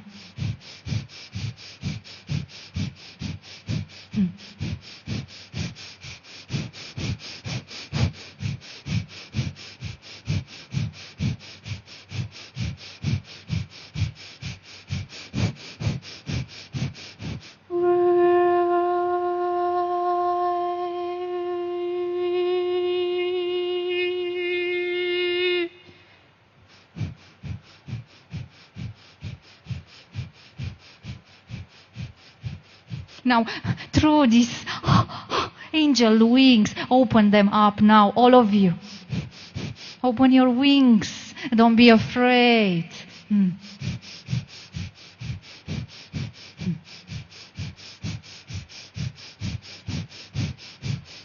We are connecting you now with your higher self through this stargate of your Christ consciousness self.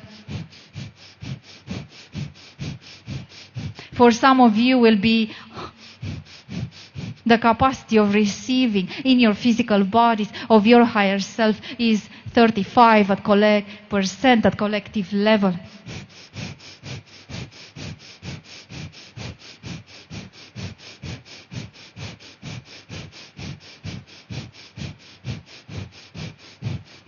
What we are doing, we are taking you more into your non-physical expression to let go of the conditioning that you are only flesh and bones. We start now activating this link between you and your higher self.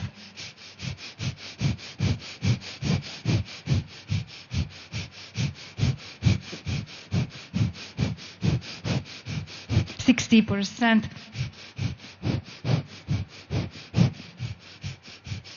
75%,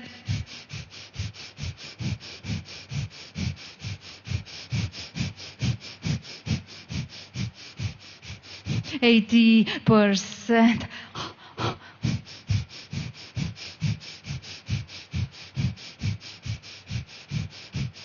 92%.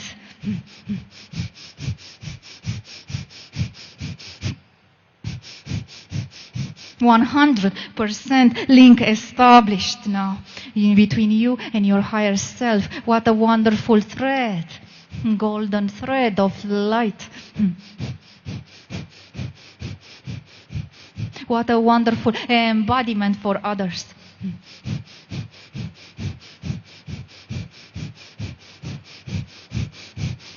Now one last gift. Will place into your octahedron a command function for you to access the quantum field at your will. To not need us anymore.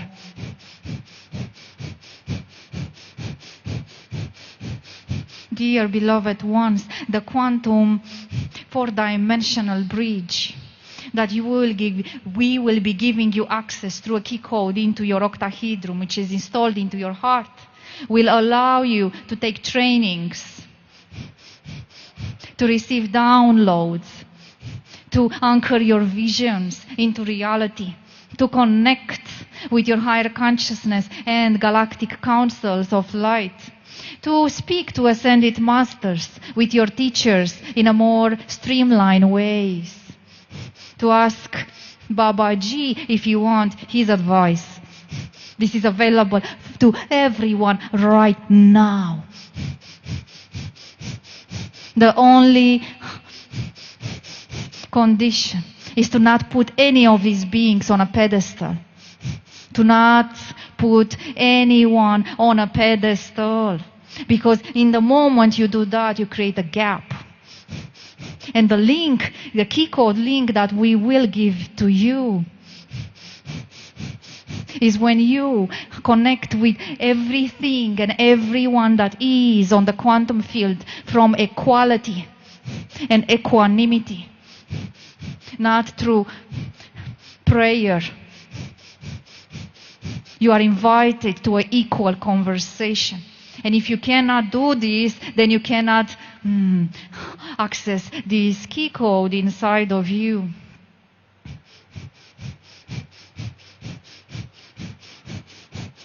How good is that? You see, dear beloved ones, when you pray, you are sending electromagnetic impulse to the universe. The universe catches and answers back. This is law. But when you sit in equality, in the four-dimensional bridge, on a bench there, and you speak with any ascended master you would like to connect with, then this is where conversation flows instantly in both directions. There is a difference between worshipping and connecting. You don't have to worship anyone, only yourself. That self which is your higher expression. That self that exists in each and one of you. That self that is everywhere, in the air, in the sun, in the water. This is divinity. So let's activate this key code now.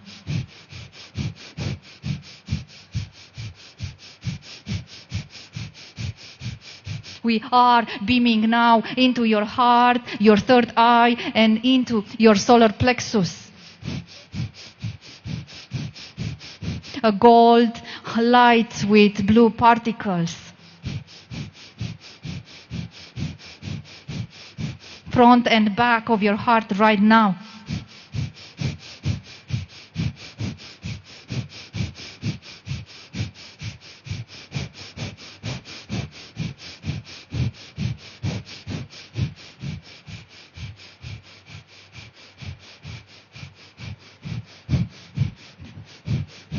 Very good.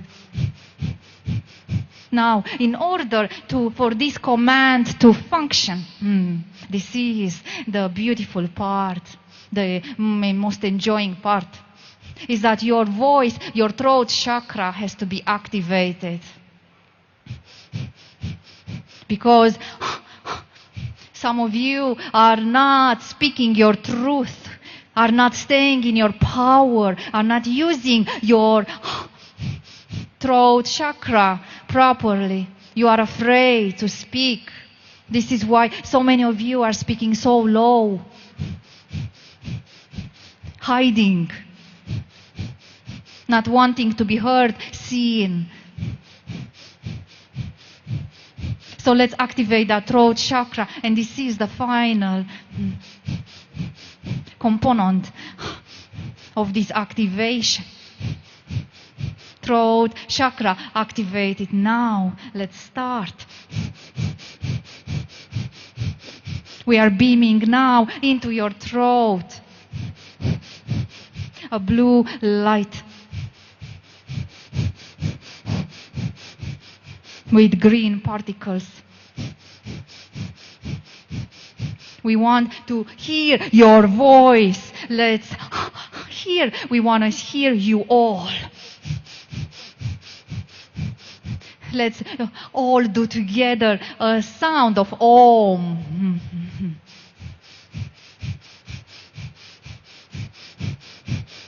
Oh,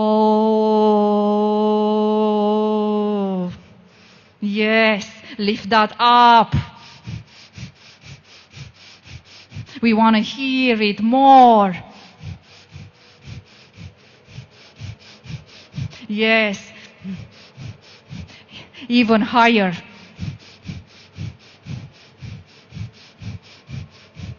Even higher.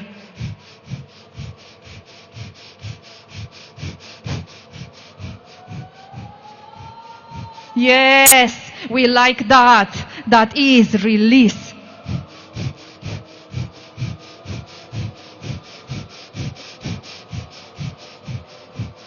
Oh,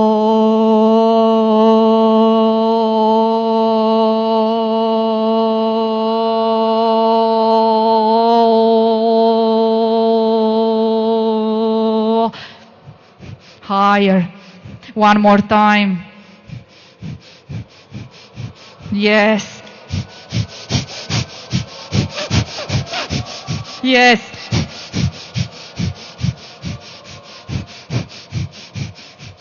One last time. Take a deep breath.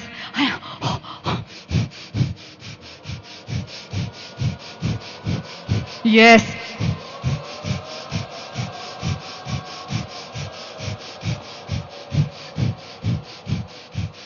Now we are anchoring the sound of Om through multidimensional grid of this pyramid dream that you all are having in your vision. Your throat chakras are fully activated now, which means that you have two commands to play with. The first one is I now connect to my higher self. The second one, I now access the four-dimensional bridge and invite any ascended master you want to have a conversation with. Let's start to have those conversations more, dear ones. Because until now, so many of you just went into the meditation. You stayed behind the door. You didn't ask for the door to open. You're praying for the door to open. But you see, dear beloved ones, time is now for conversation, for those divine alignments, for those divine visions to come into play, for those souls' missions, for those light leaders to step into their power, to start leading others. This is your time.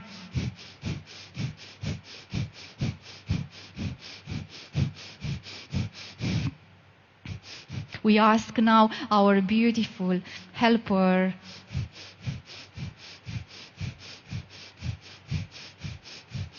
Hima, how much time is left of this transmission, as we know that you are looking at your time. We can stay here forever.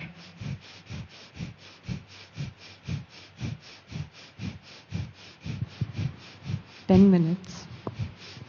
What a good time.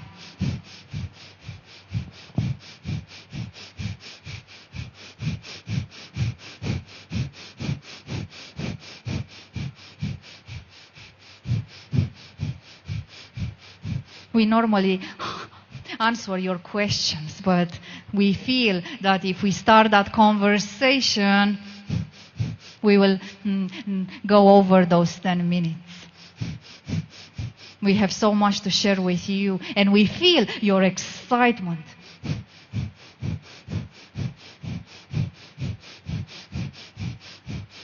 Let's do in this time that is left a full connection of oneness in your hearts. You see, dear beloved ones, you are not separated. You have never been, and you'll never be. So all these illusions of separation that you are experiencing as individual and collective, they are just illusions. They don't exist. Oneness frequency is love frequency. Divine love. The love that you are. So let's ignite and let's, all of you here, feel that divine love that you are. And never forget that this is who you are. Because all your missions, all your dreams, all your visions, all your manifestations are because of love. Not because of fear.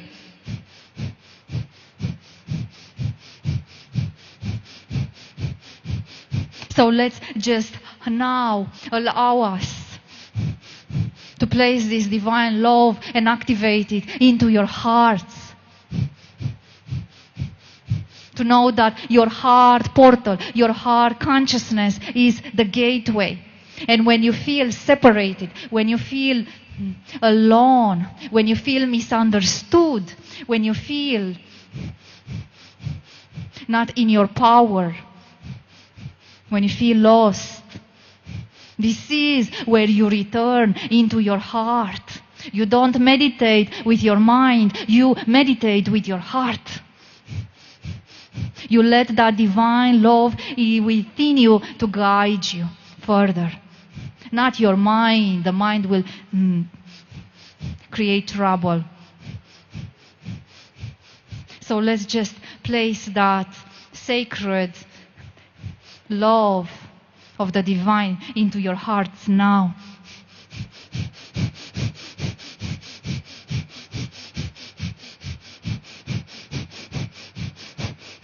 We are inviting now your higher selves, your Christed selves, the Sirius Council of Light, and your lineages to stand behind you. And from each and one of them, for you to receive to the back of your heart and the front of your heart the divine love that you are. To know how supported you are on this planet, that you are not doing this life, this mission alone. That there is hundreds and thousands of people behind each and one of you. That is the love that they are sending to you right now. Feel it now into your hearts.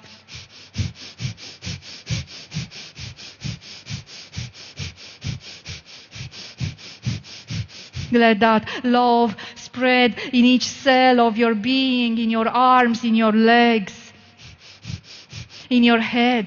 Let that take over.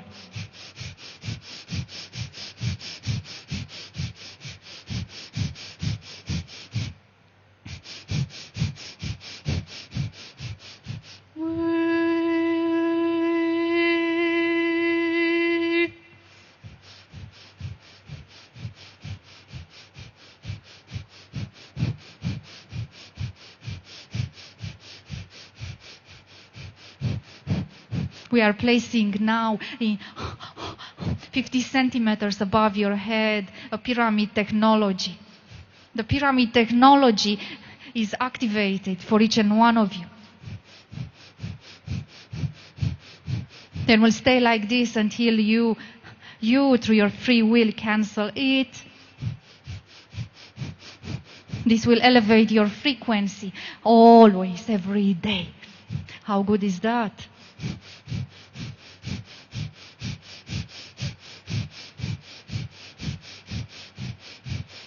Now, the last bit of the divine love in your hearts.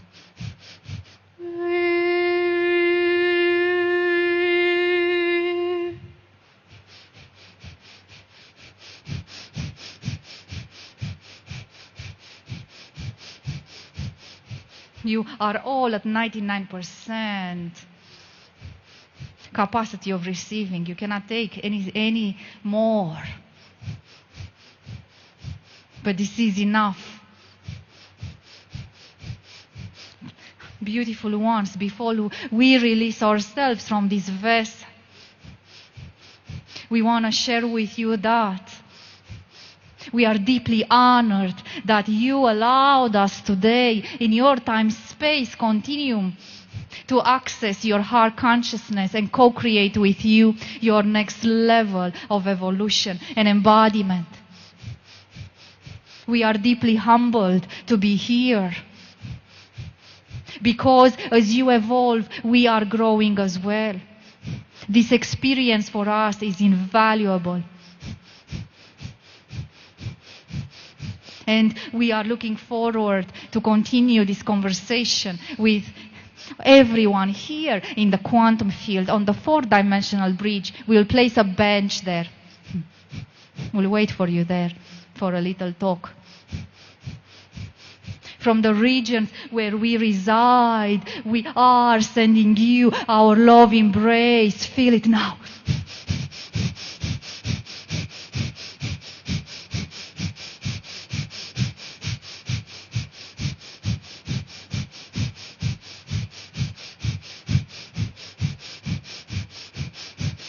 Namaste, dear ones.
Now I'm inviting you all to bring your consciousness back into your bodies.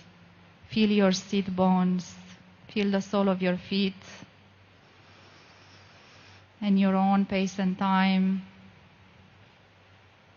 gently open up your eyes, being fully present here and now. And welcome back.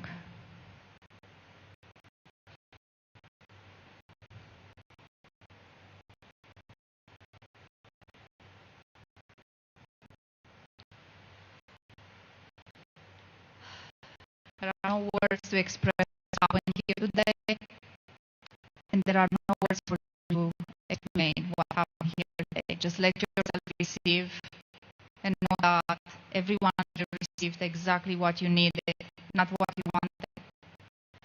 And from my heart to yours, I'm sending you so much love and so many blessings. And may days and weeks that will come to bring the most incredible things into your life. And until next time, I want to thank you here for your courage and for saying yes to this experience, which for many of you will be a once-in-a-lifetime experience. Many blessings.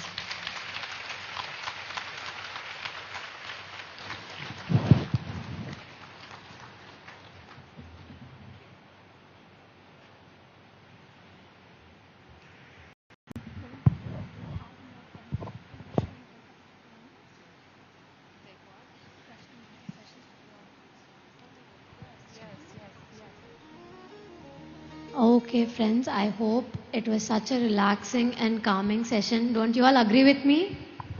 Yes? It was very calm and soothing, right? I hope you had great meditation. And if you have any questions, you can interact with ma'am So you can raise your hands.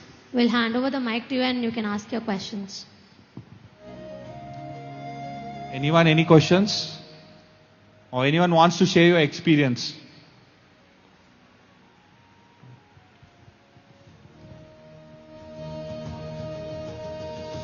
Hi, my name is Naveen. I am from Bangalore. So, to some extent, I was able to follow your instructions. But after some time, I don't know what happened. My hands automatically went and pressed the heart space. I really don't know what happened. And on the right hand pressed my heart. Then the left hand, like sort of pyramid, I got into this position. I could just sense that. But what happened, I really don't understand. Yes, so thank you for sharing. So when the frequency is flowing through your body and your higher consciousness flowing through your body, there is a point when your mind is not engaged anymore. And in that point of not where your mind is completely released, then there is your higher self that is taking over your physical body and is doing all sorts of pressing your heart and trying to activate your third eye or pineal gland. It's just something that you are not controlling anymore. But you have to trust, because when, for example, if you go meditating and this will happen again, trust and surrender that there is a part of your consciousness that wants to activate your physical vessel. Yeah. I'm not hearing. But when you asked to chant Om, no voice came out of me. I'm trying, but it didn't allow. Is that having any meaning behind that, or like? So can you repeat your questions? Yeah. When it was informed to chant Om or put that Om out, I could not do that. Yes. No voice came out. Yes. So. Well, when you are interacting with a higher dimensional consciousness, each and one of you here with the first contact, and it's a dance between your nervous system and your consciousness. So the way your body is reacting is showing your level of openness and allowance for the co-creation to happen.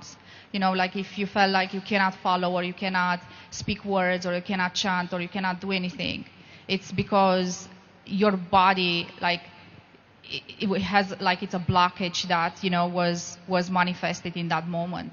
But this doesn't mean that you will not be able to go there. It's just a matter for you to surrender even more.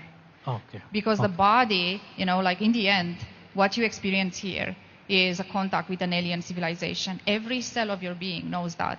Then your body goes into a, defense mechanism. Your nervous system tries to protect you.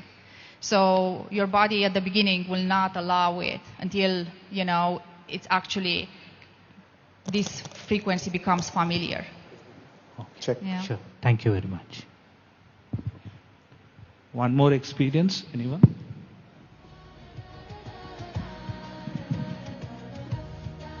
Thank you very much, first of all. And you mentioned that each one of us present here received exactly what we needed, not necessarily what we wanted. So during the process, were we supposed to feel anything different, or we were just to be, and it happened, irrespective of whether we felt anything or not? So some people are more open to frequencies, and some people have visceral experiences. So they feel energy flowing through their bodies. They are able to access the quantum field they see and feel in their bodies. But even if you feel or not, even if you believe or not, even if you are open or not, you still received. It just went straight into your subconscious mind. It worked with your subconscious mind. And this experience that you gave us is going to reveal itself in the times to come? Yes. Should we be in a certain way to receive it, or to identify, or to witness it? Is there any guidance on that? Yes, I would love for you to become more observant of how your reality is changing. like to observe, to bring more awareness in your day-to-day life, and to observe everything around you, and who you are right now in the moment you leave this space, and who you are going to be tomorrow. And then you will start to see the changes.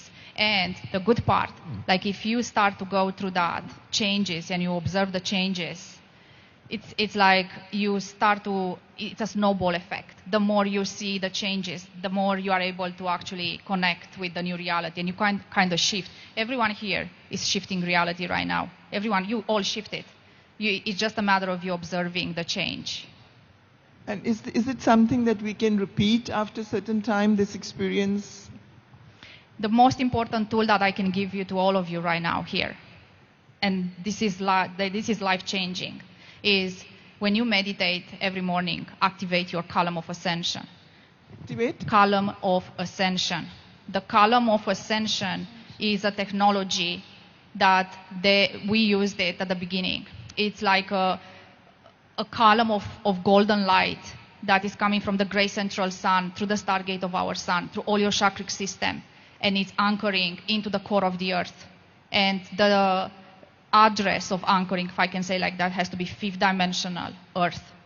And if you activate this every day, moving forward, your frequency is always elevated.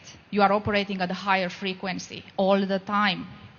And then not only that your meditation is improving, your access is improving, your connection is improving, but you start to open up. Your chakric system, you are always aligned, and your crown chakra start opening up, and you start connecting with yourself and higher versions of yourself. This meditation and this technology you can also find on my website, oliviadevi.com. It's a free tool that you can listen a couple of times, and then the technology is actually anchored into your physical body, and you just command, I activate my column of ascension now, and boom, you are activating that. And it stays with you. Yeah. Thank you for this question. One last question. There is no question. Hi, Livia. Sorry, I'm being very selfish. I'm taking this moment to speak. I'm not able to speak, but I was one with you when that was happening. I saw it happening. I saw the rite of passage, the golden column. I saw the wings opening for a lot of people. I saw everything that you felt, so thank you. I just want to say thank you. And I want to tell everyone here, if you think there was some drama happening here, please clap for her, because this is something you're celebrating for yourself. I want to hear the clap. Can I hear the clap? Louder. Louder. Louder. Thank you. That's it. Thank you so much. Thank you so much, Livia, for a fantastic diving deep session. Let us give a huge round of applause. And because we have a lot of our friends from Andhra Pradesh, Telangana, so it's a short understanding. నాకు కొంచెం Telugu week, మనసు పూర్తిగా చెప్తాను, అందరూ అర్థం చేసుకొని దీన్ని. ఇవాళ సెషన్ ఎవరికి ఫస్ట్ టైం ఇలా ఎప్పుడు చేయలేదు? ఎవరు ఇలా సెషన్ ఎప్పుడు అటెండ్ కాలేదు? వండర్ఫుల్. ఇదే పిరమిడ్ వ్యాలీ ఇంటర్నేషనల్లోనే అవుతుంది. కొన్ని ఎక్స్పీరియన్సెస్ ఈ మెగా మెడిటేషన్ సమ్మిట్లో ఏం చేస్తున్నామో మేబీ భాష అర్థం కావదేమో, ఇట్స్ ఓకే. మనం శరీరం కాదు కదా, మనం ఆత్మలం కదా. ఆత్మస్థాయితో పెంచుకొని మనం దాంతో కనెక్ట్ అయితే అన్ని భాషలు ఇస్ ఇర్రెలవెంట్. మనం బ్రహ్మర్షి ప్రేమ్నాథ్జీని కలిసాం, విన్నామా? ఆయనకి యాక్చువల్లీ ఇంగ్లీష్ రాదు. ఆయనకి ఎలా వచ్చింది ఇంగ్లీష్? ఆయన బిలీవ్ చేశారు, నేను ఓపెన్ అయితే, నేను ఒక ఆత్మ అయితే భాష ఇర్రెలవెంట్, భాష ఇంపార్టెంట్ కాదు. మన ఓపెన్నెస్ ఈ మెగా మెడిటేషన్ సమిట్ మనల్ని నేర్పిస్తుంది. మనం ఎంతో ఓపెన్గా ఉండాలి, భాషని బ్లాకేజ్ చేసుకోకూడదు, బ్లాక్ అవ్వకూడదు. అంతా నాకు అర్థం అవుతుంది, ఆ అండర్స్టాండింగ్తో కూర్చుంటే అన్నీ అర్థమవుతాయి. సో లివ్యా దేవి ఎంత బ్యూటిఫుల్లీ ఈ సెషన్లో ఒక ఛానల్, అంటే ఎన్ని డైమెన్షన్స్లో మాస్టర్స్ ఉంటారు. మనం ఎప్పుడు ఓపెన్ ఉంటామో ఆ మాస్టర్స్, ఆ హయ్యర్ మాస్టర్స్ మన లోపల వచ్చి మన లోపలిని ఛానల్ అవుతారు. అంటే ఆమె చేసిన విధానం ఏమి కమ్యూనికేట్ చేయగలుగుతానంటే మనల్ని అందరికీ చెప్తోంది, మనల్ని తెలుసుకోవాలి. అండ్ ద మేజర్ మాధ్యం ధ్యానం. ఆ క్వాంటమ్ ఫీల్డ్ని, ఆ ఫీల్డ్ ఎక్కడో ఆ ఊర్జ, ఆ కాస్మిక్ ఎనర్జీతో మనం కనెక్ట్ అవ్వాలంటే మనం శూన్యతలో ఉండాలి. మనం అండర్స్టాండ్ చేయాలి, మనం శరీరం కాదు, మనం ఆత్మలు. అంత మన లోపలనే ఉంది. అర్థం చేసుకోండి, తెలుసుకోండి. బయట ఎవ్వరు లేరు, బయట ఏమీ లేదు, అంతా మీరే. ఒక యుఎస్ఏ నుంచి వచ్చిన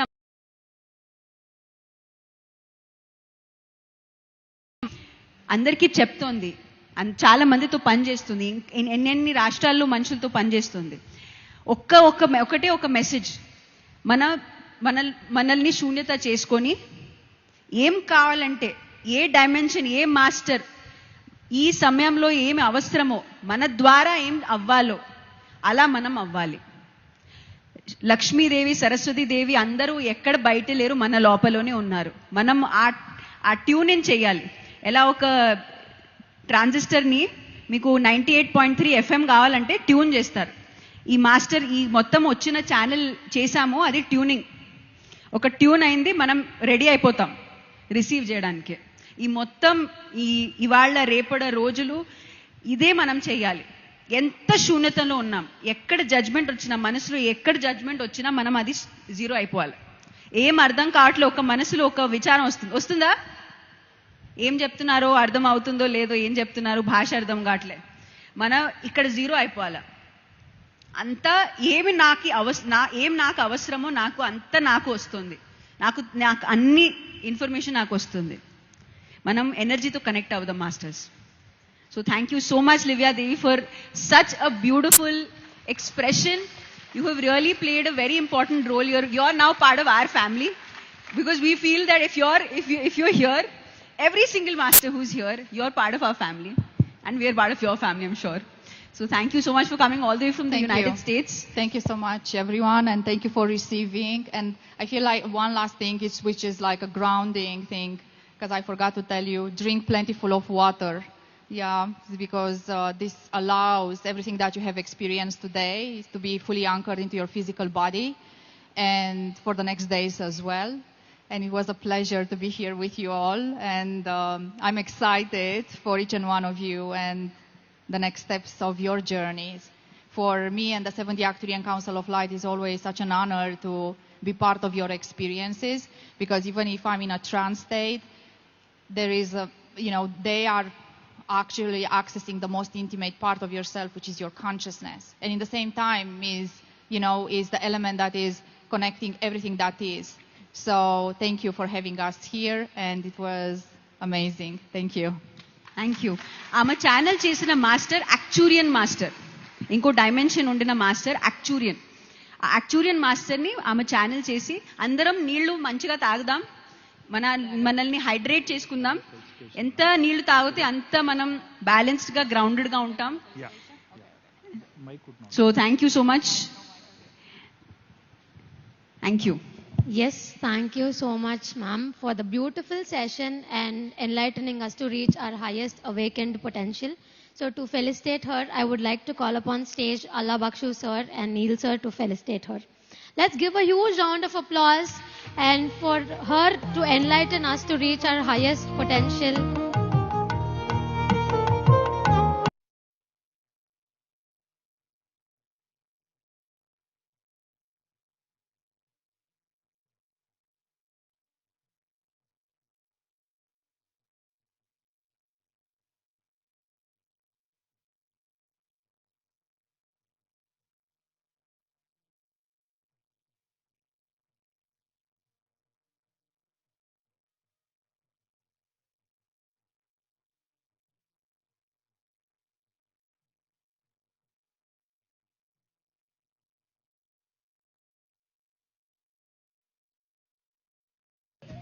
So yes, before we get into the next session, I have a small announcement. From 6:15 to 6:30 p.m. we do have a small brain activity by Madam Christine Page. So please stay back. It will be an amazing activity, and all of us are very much curious about how our brain works and how much we can reach to the fullest potential. So I hope that activity helps all of us to reach the fullest potential. Yes. So coming back to the next session, are you excited for the next session? Yes, all prepped up? Or do you want some body movement activity? No, right? All prepped up? Awesome. So next up, we have Shreyans Daga sir, who will... Ooh, that's awesome. Amazing. Okay, so now I know that you are really active. So he'll be taking us through the ego unmasked and discover what lies beyond the limitations of ego. So all of us know that ego is one quality that we all carry, but do not know how to get over it or go beyond that limitation. So through Shreyan sir, let us all understand and experience how to overcome the limitation and know more about it. I welcome Shreyans Daga sir onto the dais, and before that, let's have a small AV about him.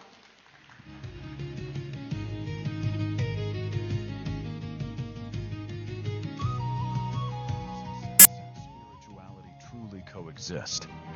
Can we build thriving businesses, meaningful relationships, and abundant lives while remaining deeply connected to our inner selves? For over 2 decades, one visionary leader has been helping people discover that the answer is yes. Meet Shreyans Daga.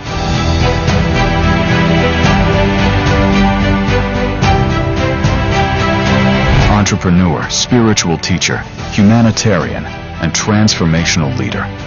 Shreyans has dedicated his life to bridging ancient wisdom with modern living, drawing from extensive knowledge in spirituality, meditation, neuroscience, breathwork, transgenerational healing, and manifestation. He empowers individuals to unlock their highest potential and create lasting transformation from within.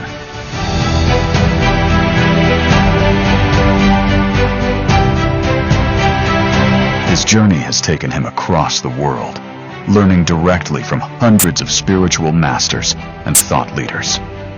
Along the way, he has shared the stage with internationally renowned speakers, including Bruce Lipton, Greg Braden, Jim Quick, and Jack Canfield.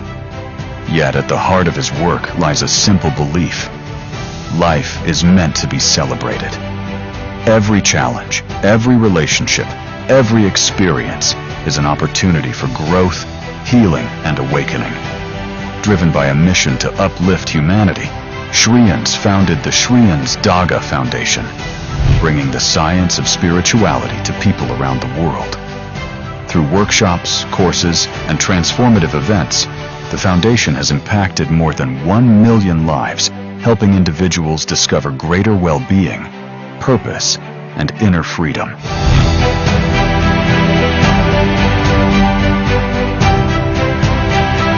As chairman of Pyramid Valley International, he continues to inspire a global movement dedicated to meditation, conscious living, and human transformation. Today, at the Mega Meditation Summit, he invites us to explore what becomes possible when science, spirituality, and self-mastery come together. Please join us in warmly welcoming Shreyans Daga.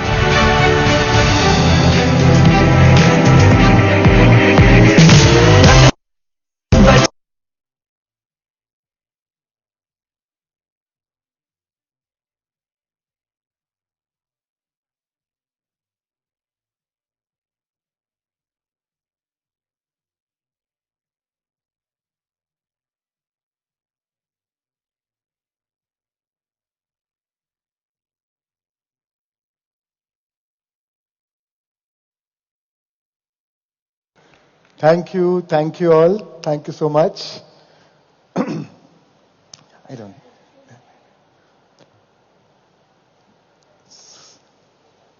So thank you all for being here, and warm welcome to all the masters, global masters from all around the world who have taken time to be here, all the participants.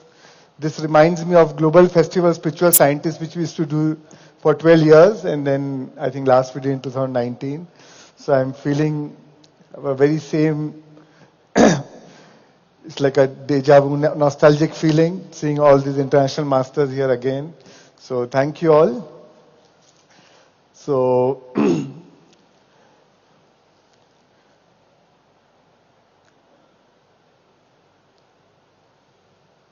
a year back or so, I finished my workshop in Bombay, and my son joined me in the workshop towards the end. And during the end of the workshop, I was giving Rumi's quote. I said, yesterday I was clever. Rumi said, yesterday I was clever, I wanted to change the world. But today I'm wise, I'm changing myself. Now I didn't know that my son was also listening to me. Then after the workshop, we went for a drive.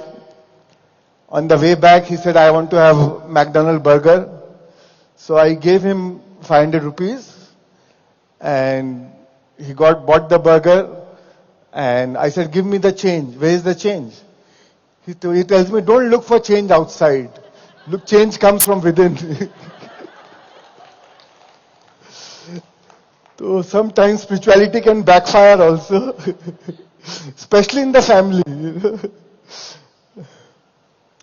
That's why Ramdas said, if you think you're enlightened, spend 1 week with your family. And personally for me, every time I think, oh, I am growing, I am evolved.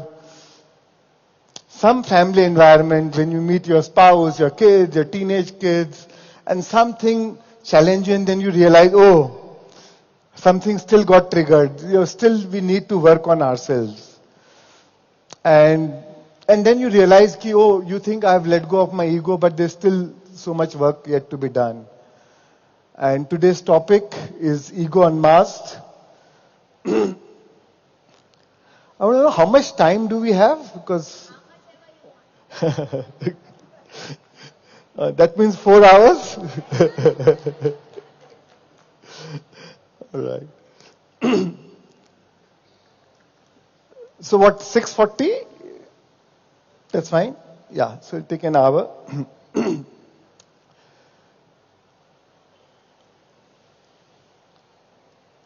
So to understand, we need to know what is ego, how really ego functions, and it's very easy when everybody says, "Arey, drop your ego," but still we are not able to do that because we don't really understand what exactly it is, right? So today we are going to understand, to drop something, first we need to understand what it is. Right? So today I'm going to share with you what are the different facets of ego. What is actually ego? So ego is a voice which tells inside us, oh, I am superior, I'm inferior, I'm deserving, I'm less deserving, I'm more deserving. Where I need to prove something, or I'll be a failure, or only if I achieve something, then I'll be somebody. And it all started with, when we are born, we're given a name, right? The first thing we started identifying is with our name. Oh, my parents give me the name Shreyans. So anybody saying Shreyans, oh, it's me, right? Somebody praises Shreyans, I feel good. Somebody is, say, condemning me or criticizing me, I am hurt, I am angry, I am upset. So I identified with the name. Now, as we start growing up, then we started identifying with the world of things, right?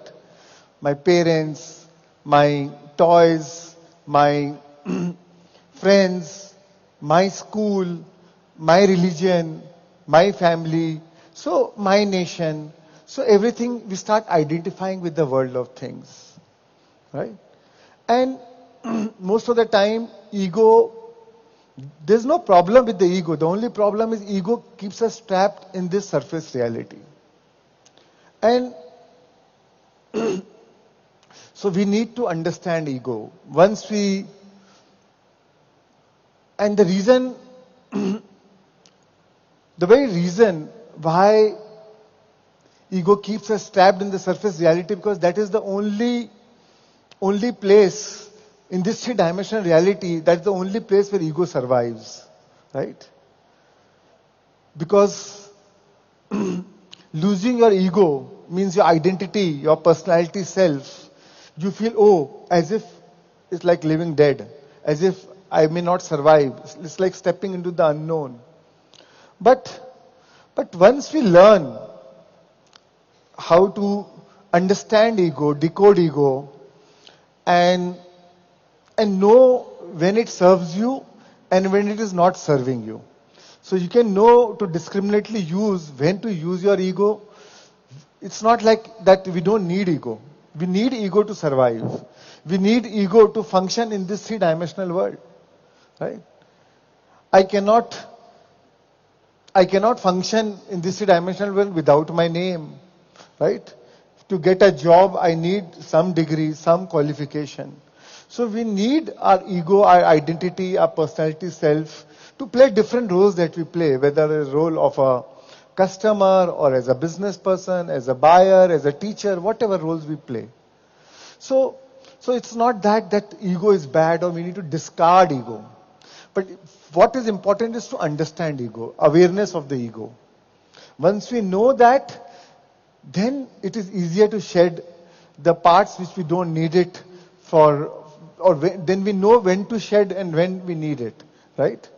It is like, once you learn how to shed it, then it's like a caterpillar turning into a butterfly, right?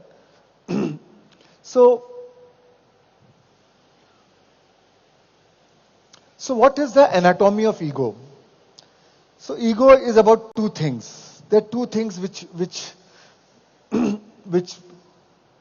because of which the whole ego survives and thrives, and ego exists, how it exists and how it can exist. One is, ego conditioning is twofold. One is the content and one is the identification. First, I'll talk about the content. When content means there are two types of content. One is tangible, one is intangible. Tangible is things that we can see. For example, the world of things. My toy, right? It's tangible thing. My house, my car, right? My friend, my spouse, my parents, whatever. It's about all the world of things, right? Or the designer labels, right? Whatever, or my social media profile, or my Instagram, and how many views and how many likes, right? So, whatever, world of things. Another is, in the tangible, is body, right? We identify so much with our body. We say, am I looking good? Am I not looking good? Am I growing bald? I am 40, I am 50. Am I getting younger? Am I getting old? Body fat? Or whatever, your color, your skin, your gender. Different. So we are so much consumed by our body, right? So, and again, there's nothing wrong with having a good body. There's nothing wrong with the world of things. I'm not trying here to tell you to despise the world of things, or you should not have a good car, they could not have a good house or a good relationship. Here, I'm not talking about that. I'm just telling you what are the contents how ego works, right? So one is the world of things, your body. Another part of the aspect of the ego is intangible things. Intangible things means, say your degree, I am a PhD. I am a doctorate. I am an army officer. I am a or I am an MLA. I am whatever degree, whatever, roles you play, and you believe, this is me, right? I am a spiritual teacher, or whatever, so different kind of intangible. So those are the tangible and intangible. And there's nothing wrong with any of these things, right? The second condition of the ego is identification. The challenge starts when we start identifying with our body, with the world of things, with our social status, right? With our position, with our power. That is where the challenge starts, right? So, and why do you identify? Why do we identify? We say, it's my house. You don't say, oh, I am only, you say it's my wealth, right? You don't say, oh, I am the custodian of this wealth, right? We believe, no, it's my wealth, right? We believe, oh, this is my house. I don't say, oh, I am a caretaker of this house. You don't say, you say it's my body. You don't say, oh, I'm a visitor in this body, right? You say, no, it's my body. So you identify. And the moment you identify, it becomes, this is a part of your persona, your thing. And why do you identify with this world of things? Because we've been conditioned to believe since our childhood that happiness lies outside of us. Right? When we were born, we were very happy. We were happy for no reason. We were happy for nothing. Right? But slowly, when we got a toy, we said, oh, the toy is broken, we are crying. Right? Because now I see it's my toy. Right? So, because I was enjoying, it was fun to play with that toy. So I started believing that happiness lies outside of us. And that is what we've been learned in the whole social structure. We have learned from our mother, father, teacher, preacher, minister, friends, trends, religion, nation. Everybody tell us, oh, to be happy you need to buy a product. You need to own certain things. You need to have certain set of friends, you need to have a degree. And that parameter keeps changing, It's different when you are a child, it's different when you are studying in a college, different when you're when you're in business, you're looking for a job. It's different when you become grandparents. So all those things keep changing. But one thing do not change is our identification with everything outside. And we think, oh, this is what me, right? And because we feel that is giving us happiness, right? We feel because happiness lies in that. Now, in the whole, and there's nothing wrong in it. Obviously, you'll get attached to something which is giving you joy, which is giving you happiness, right? It is natural for us to get attached to it. And that is what we all want. 7.9 billion people on this planet. What is the common thing that we are looking for? What is the common thing that we're all chasing? Can you say? Happiness, right? So if I believe, if I marry this girl and I'll be super happy then, right? I fight with my parents, everything I do, shadi karunga to isi se karunga, and then they get married. And once you get married, the magic disappears. Both ways. Right? So ego is, so we start believing that everything, if that happens, then I'll be happy. If that happens, then I'll be happy. So ego survives through identification. There are two important things how ego survives. One is by identifying with the world of things. And secondly is, it always believes that you are always separate from others. Separate from the ego. Even though you say it's my car, but the car is separate from you. Right? So ego loves separation. Ego always wants somebody on the other side, because of which you are becoming happy. Right? Now, and there's nothing wrong with anything outside. There's nothing wrong with a great relationship, a great house, as a great car. But the thing is, the moment you identify with it, the moment you say my car, something outside which holds the power, anything outside which holds the power to give you happiness, also holds the equal amount of power to make you unhappy. Right? Because in the absence of that thing, now you are miserable. First you wanted to make money, now the fear of losing money. Or when you lose money, now you are more miserable than from where you started, right? So, and that is the very nature of the world of things, is impermanence, right? The very nature of the world of things is impermanent. It is there today, it is not there tomorrow, right? We see the example, Elon Musk and Trump, great friends, right? All social media's posts being praising each other. 5 days, 10 days later, criticizing, condemning each other, right? So it's like your friends on one day, next day your enemies, or you are bitter towards each other. So the very nature of everything outside is impermanence. And we are trying to hold on to something which is not permanent, right? And that is where the challenge starts.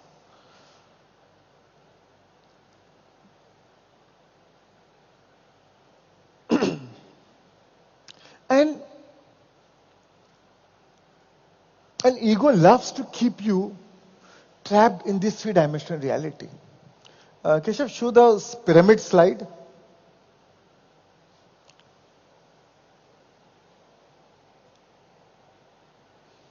So, suppose this is the pyramid where, bottom of the pyramid is an analogy through a pyramid that it's assumed there's a three-dimensional reality in the bottom. Here, time and space is more. You're more matter, less energy. And ego loves to keep you in this three-dimensional reality. Why? Because this is the only place ego can survive and thrive. If you want to move to higher dimensions, which is not out there, which is not outside of you, it's not like it is up. It is all within you. But the only way you can move into higher dimensions by becoming nobody, by becoming nothing, nowhere, no place, no time. You have to lose yourself to actually find your true self, right?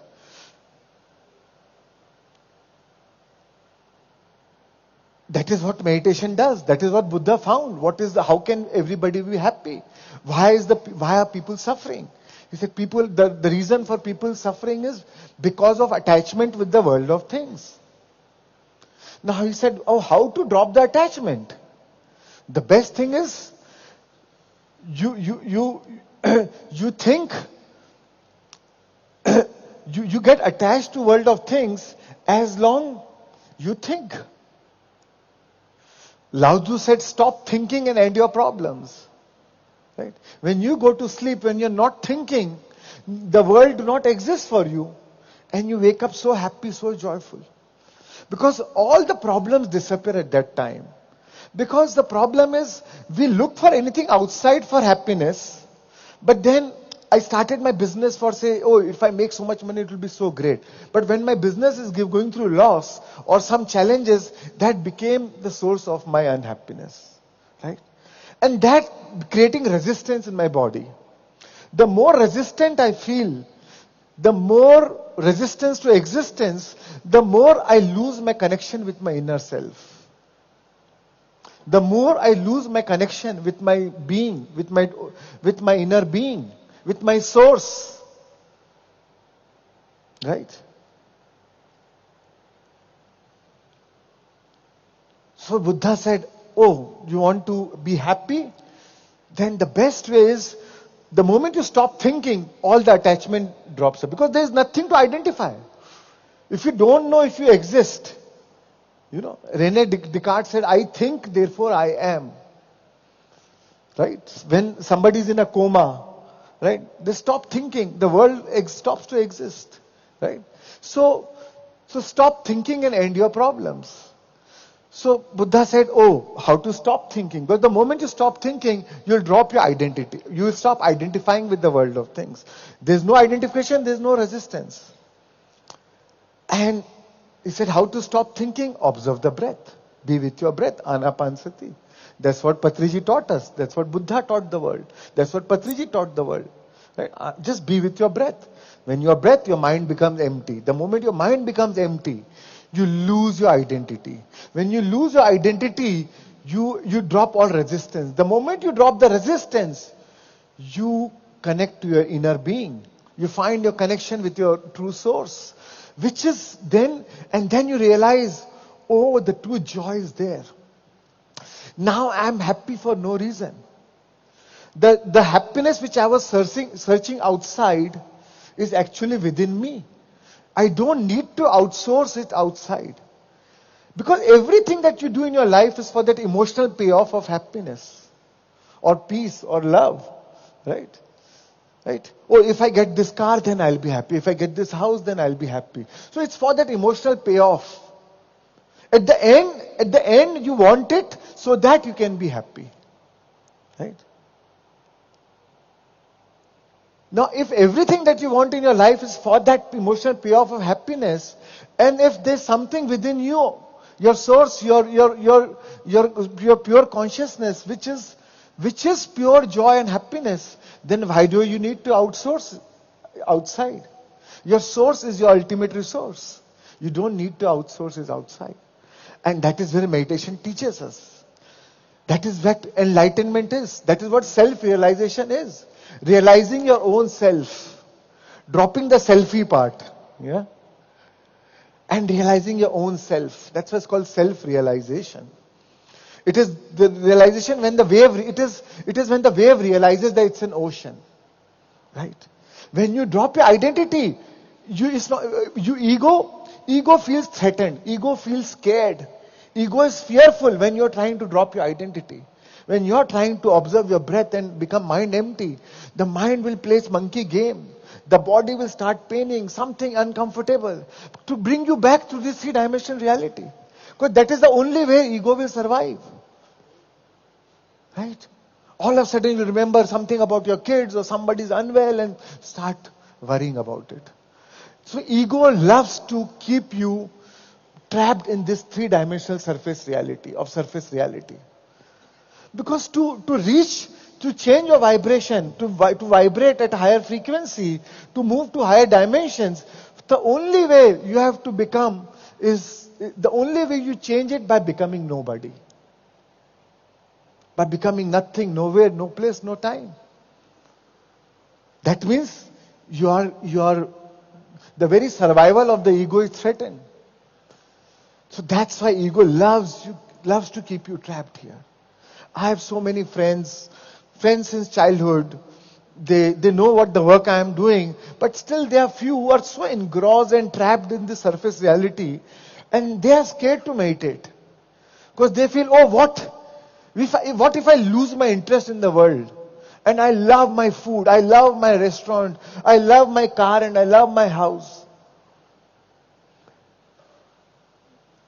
Right. Yet, I find them so stressed, going through various health issues. Right? So because they don't want to face, because they fear the unknown. When I become nobody, they feel they lose their existence. So this is how ego does. Ego wants to keep you trapped in this three-dimensional reality. Right? Now, Keshav, go back.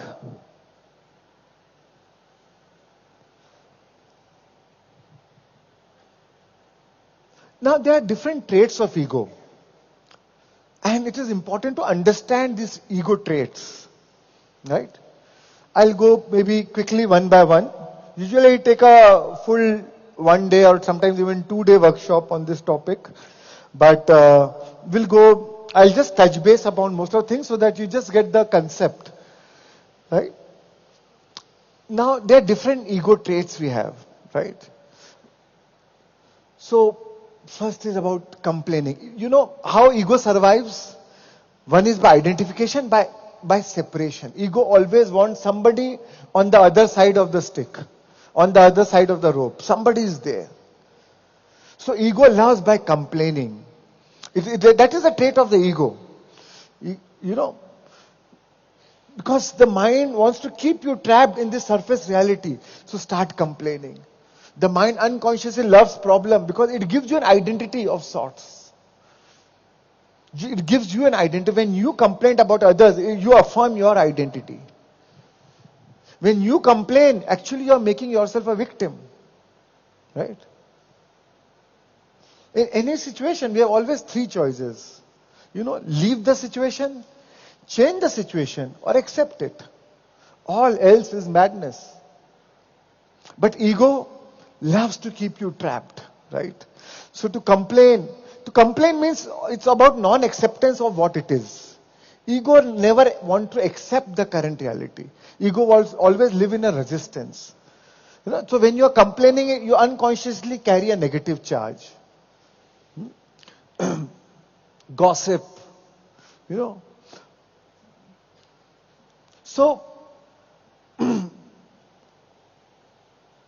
many times it is important to know many times things are not happening or people are not behaving to our liking. But sometimes it is good to just ignore. Rumi said the art of knowing is knowing what to ignore. है ना? हमें ये सीखना है कुछ प्यार करके, कुछ प्यार का इजहार करके, पर बहुत कुछ नजरअंदाज करके, राइट?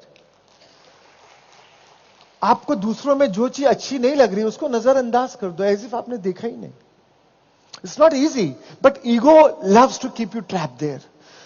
10 अच्छी चीज की है वो उस पर नजर नहीं जाएगी. एक गड़बड़ क्या चीज तुरंत आप पकड़ लोगे, है ना? कैसे अपने बच्चों को पकड़ लेते हैं तुरंत, है ना?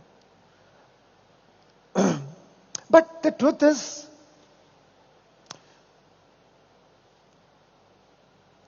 ego loves to create a story around the situation. We love to create story. There's no unhappiness. Actually, there's no unhappiness. It's a situation. It's a situation. There's no unhappy situation. It's a situation and an unhappy story. Right? The story you weave around that situation. Situation is fundamentally neutral. We assign the meaning, right, wrong, good, bad. And whatever meaning you assign, you buy that experience into your life. Because wherever your attention goes, your energy flows. Wherever your energy flows, universe shows. So by giving your attention to the problems or by complaining about others, you'll draw more events into your life which you will feel more resistant about. Right? Because that becomes your vibration of resistance, of anger, of frustration. So, or even so many times we keep listening to others complain. Actually, there's no real help that we are giving to them. Because they are also, by complaining, you feel sympathetic. Right? But either you're stealing energy from them by you complaining, or they complaining, they're stealing energy from you. Or telling the story to 100 people and then gaining sympathy, and that's how they steal the energy. Other person who is listening to non-stop complaint feels drained, right? Because your energy has been stolen. Because why do we need to steal energy? Ego loves to steal energy from others. Because ego has its own source of energy. Right? Because it is disconnected with the source. Ego is not connected with the source, because to connect with the source, ego has to lose itself. It cannot survive. So to survive, you're not connected with the source. So ego always loves to outsource the energy from outside. So that's why complaining, resentment with people, situations. Right? If somebody is abusing you, and if they are unconscious, they are not aware, you become unconscious. No matter how good a meditator you are, how you think, oh, I'll behave differently. But the moment somebody behaves not to our liking, we also go unconscious. We say tit for tat, eat ka jawab patthar se denge. है ना? And then we are also resentful, we are also angry. But if others can make you angry, that means they are controlling you. Right? That means they are controlling you. But ego, because the only problem, there's nothing wrong with ego. Only problem is ego is unconscious. So ego goes unconscious. All the time ego is unconscious. That's why it will identify with those words. What they said was only a word or few words, right? Which was just utterance. But then you identify those words, they said it to me. You identify with, oh, it is to me. If it was to anybody else, you don't care. But the moment you say, oh, it is to me now, and then you assign the meaning to that word. Oh, this word means this much, this like this. Oh, so that means he said this to me. Your ego is now at full power. Now you will be so resentful, so angry, so upset. Right? But actually, the truth is we are not upset for what we think. We think we are upset for something outside. But we are not upset for what you think. You are upset because of that thing, because of the meaning you assign to those words or their behavior, you lost your connection with your inner being. You lost your connection with your source. And that loss of connection is making you feel upset. Right? So we are not upset, but ego, which wants to justify why you are upset, will immediately find a reason and affirm, oh, I am like this, I am behaving like this because this person did this to me. Because you are the upset. You are the grievance looking for a cause. Right? You are the grievance looking for a cause.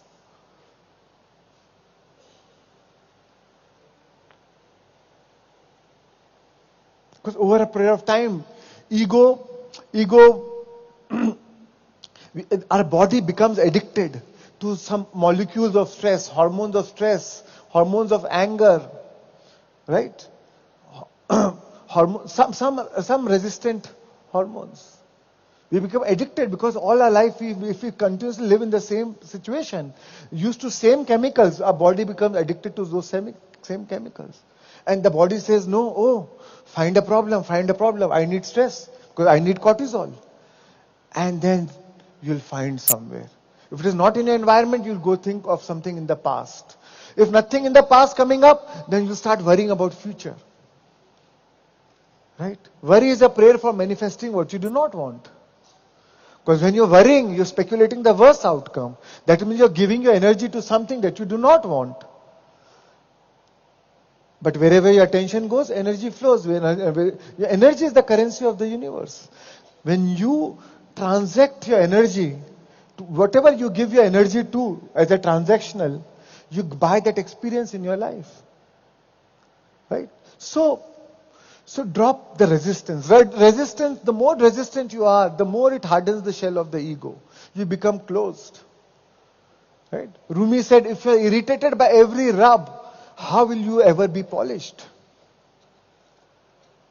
So again, remember, when any time any resistance coming up, know that this is not me. This is my identity, my ego acting up. That awareness is the key agent for change. Right? Awareness is the key agent for change. Meditation is a preparation. Right? Great meditation, we feel love, we feel joy, we feel happiness. But the real test starts when you get up and meet the same mother-in-law, same traffic jam, same boss, same challenges, who push the same emotional buttons, and you go back to your past. Right? So, the real challenge, and when you are aware in that moment, and instead of reacting, now you respond, you behave differently. That is what enlightenment is. That is what called many meditations throughout the day. You are aware. Last time you were unaware. Same moment, same situation, now you are aware. Last time, same situation, you are angry you are upset for maybe 2 days. Now you became aware, and maybe you can transform your emotions in 20 minutes. Because awareness is the key. The more conscious you are of your unconscious thought, behavior and actions, the less unconscious you will go throughout the day. Because the moment you become aware, you become separate from it. You become separate from your ego. Because that awareness is the consciousness. It becomes separate from the ego. The moment you become separate, ego loses its intensity. It loses its strength.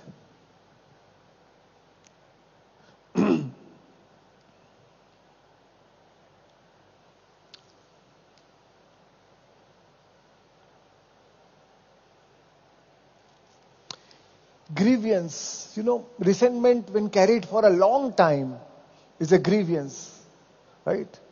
And so many times we also go through collective grievance, which can even go on for centuries, We see many countries fighting, There's so much of history behind it. There's a collective grievance. Say for us, say with India, with our, say some neighbor, we say, oh, this is an enemy country. Now we are born in that environment. We've been conditioned to believe that the person from that country is our enemy. They did something wrong to us. Now we don't know, and they have their own story. And they believe that the other country is your enemy. Right? And that collective grievance. And as a nation, we all believe that this is our enemy nation. And that collective grievance can go on for centuries. Right?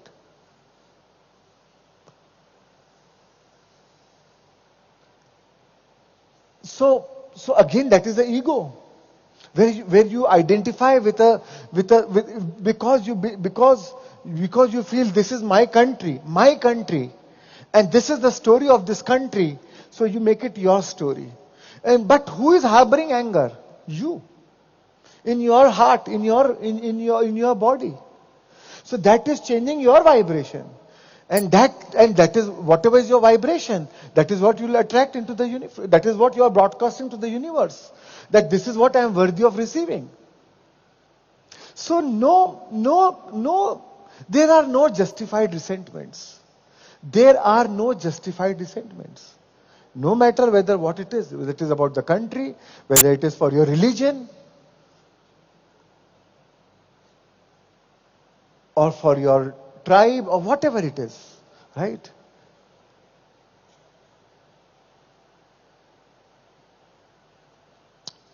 Ego loves being right, right? So being right means making others wrong. So it's so much fun to win an argument, to say your perspective, your opinion, your judgment, your story. Because when I say, oh, this is the only truth, it gives me a sense of superiority. I'd rather be right than at peace. Right? So ego loves choosing dominance over tolerance. Right? And I feel sometimes letting go is of far greater superpower than defending or holding on. We love to defend our own truth.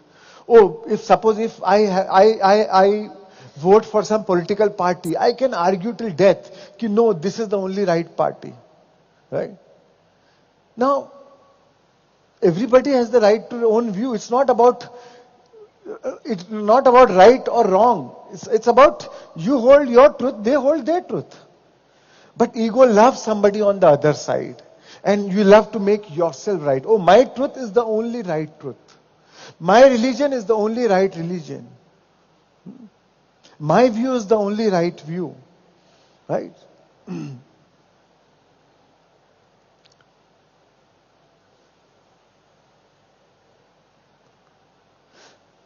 So,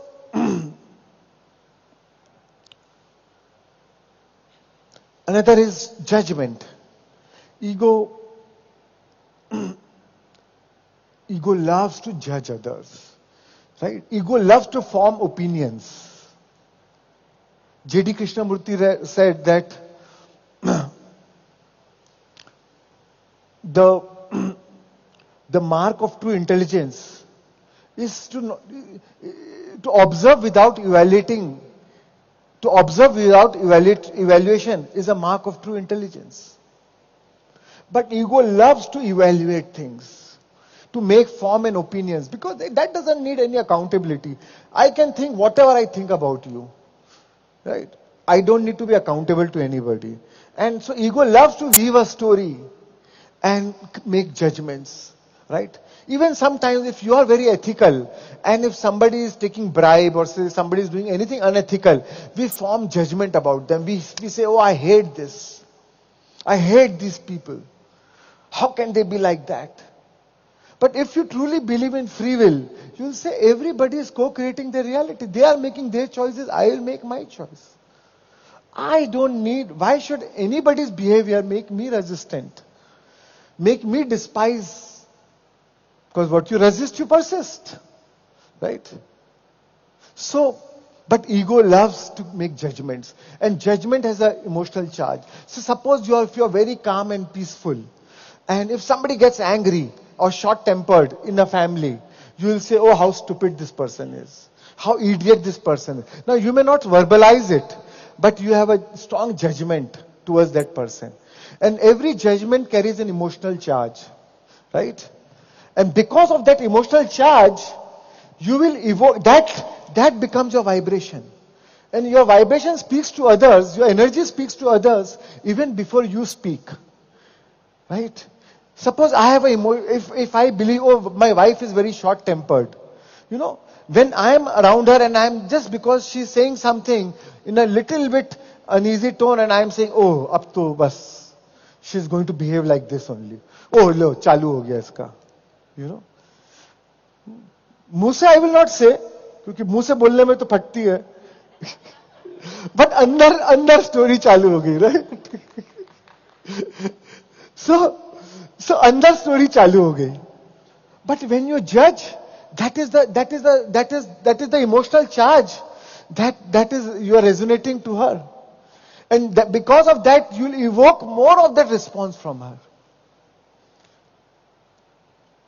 So actually you are triggering that behavior in her because of your judgment. Right? So actually you are participating in your wife's behavior or in your husband's behavior by carrying that judgment. Because the judgment has that emotional charge. Right? So ego loves to judge others. Because that is how ego thrives.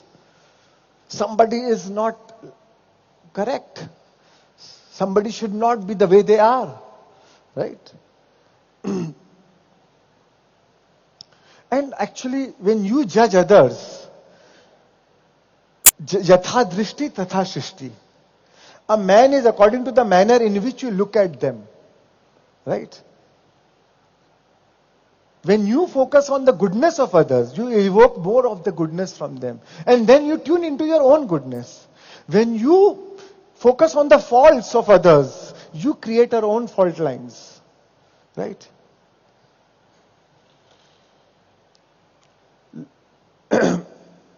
Rumi said, if you are looking for a friend who is faultless,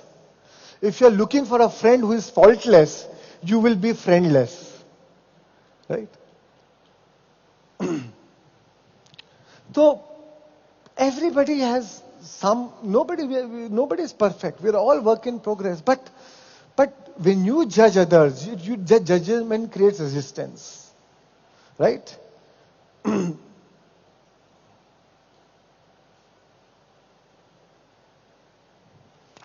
Ego loves to defend its own truth. Ego is a master of selective perception. I like to think, we don't see things as they are. We see things as we are. हम चीजों को वैसे नहीं देखते जैसी वे हैं, हम चीजों को वैसे ही देखते जैसे हम खुद हैं. So ego loves to distort the interpretation. Even religion, suppose if you are born, say if I am born in, say, Jainism, I'll say, oh, my religion is the best.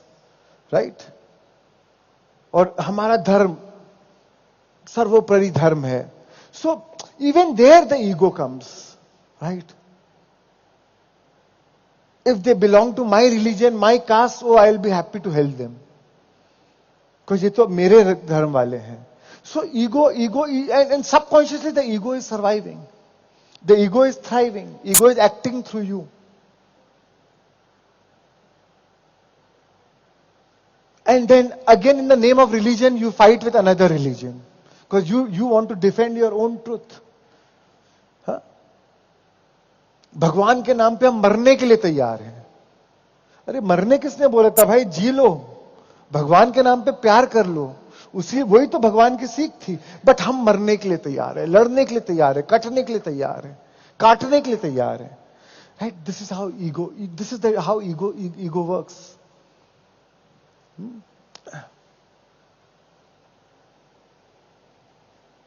And then And actually, भगवान के हम भूल जाते हैं कि हम स्वयं भगवान हैं. Because ego also makes us believe that God is outside of us. Because the ego always wants somebody on the other side. So the ego loves to make you believe that the God is outside of you.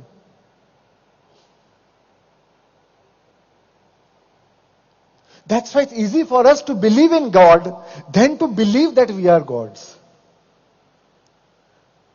But you know, one day, a man and a God met somewhere.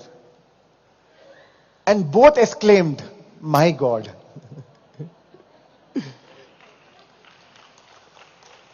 That's why Patri sir always used to say, "My dear friends, my dear gods." Right? We are all gods. We are all creators. Right?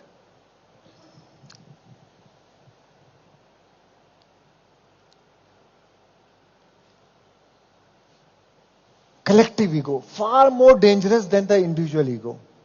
Like I gave you the example of nation, religion, you know. We're ready to do so much. Human race. Oh, our race is, human race is superior. That's why we inflict so much of violence on everybody, on other races.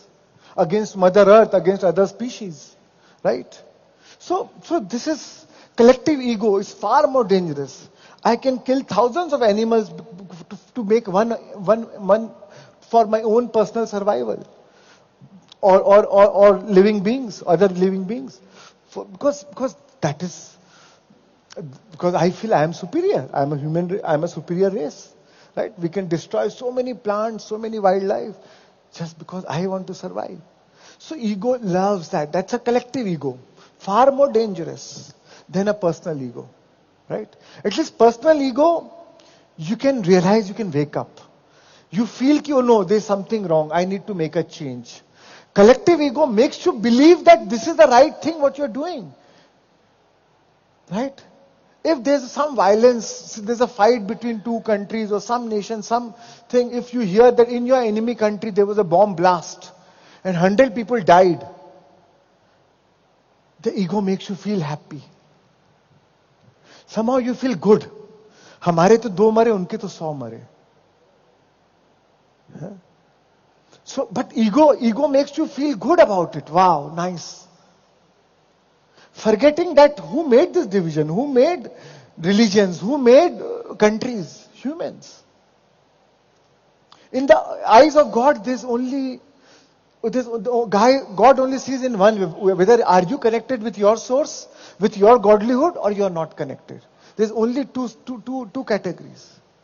It's not about Hindu, Muslim, India, Pakistan, Ukraine, Russia, or whatever, Israel, Gaza, it doesn't matter. Right? Are you connected or are you disconnected? So, but ego loves to keep us trapped in this collective ego. But you know what happens? If you hate a country or people there, you know, next lifetime what will happen? To learn the lesson, you'll be born there. Then you'll hate this country. Then again you'll come here. तो बस चलता रहेगा, you know. So the sooner you'll realize it, the sooner you understand how is ego operating within you. You know, this is how ego acting out from me. Ego acting out through me. Right?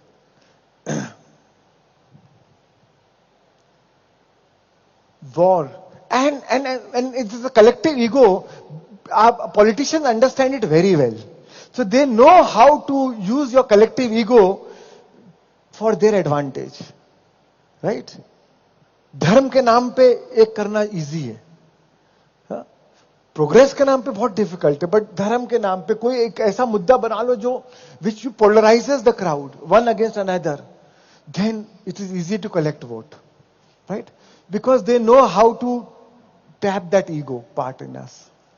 And we get fooled. Right? War, ego loves to always have a conflict in our life. So it's a mindset.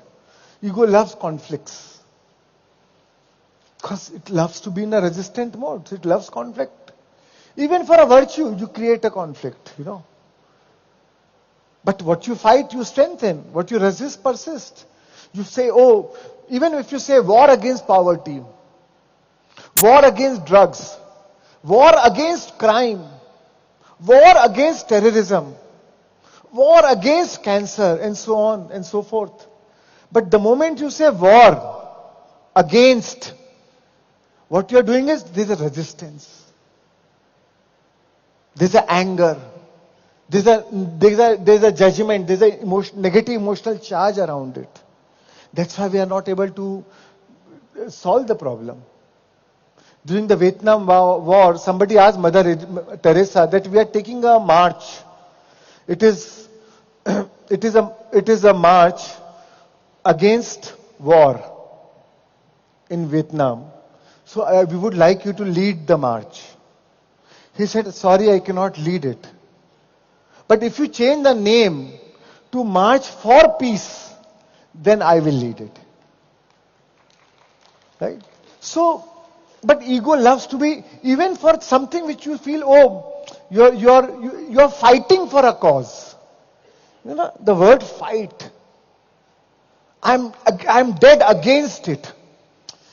We need to take the word against out of our dictionary. No form of resistance is serving you. Doesn't matter. No, there are no justified resentments. Right? You can still do what you want to do, but without any resistant emotions. Right?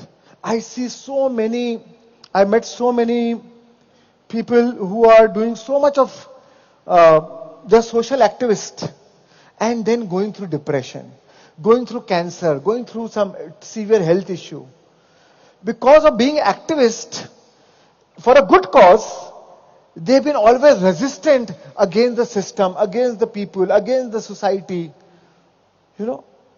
So no good actually comes out when you cannot love yourself. When you lose any cause, even if it's a good cause, but if it's letting you lose your connection with your own inner being, how can you help others when your cup is only empty? You can only give to others what you have. Right? So no really goodness comes out when you do things out of resistance. Right? That does not mean you take action, but from a right state of being. That's why we are human beings. Human is about doing, but being is from what state of being are you doing what you're doing. When you do things from the right state of being, then you are not alone. The whole universe conspires and come together. All the cooperative components of the world, of the universe come together to make it happen for you. Then what you do is effortless. You do little effort, you get much more results. But when you are doing from a wrong state of being, your being itself is becoming a roadblock for what you are doing. Because the vibration of doing and the vibration of being is in opposite direction. And you create more through vibration than through action. So first important thing is from what state of being are we doing what we are doing. And ego loves to keep us trapped in the resistant state of being. To be in a victim consciousness or a superior consciousness or a perpetrator, you know, or an interrogator, different things, you know.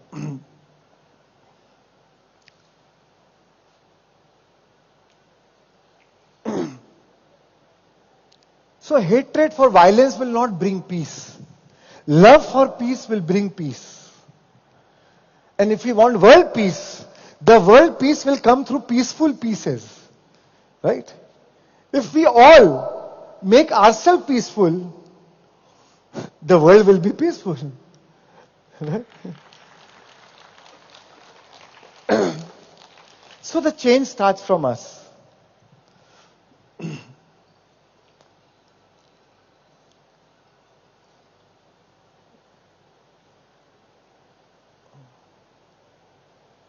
Ego loves drama. Ego loves to justify, attack, blame, defend.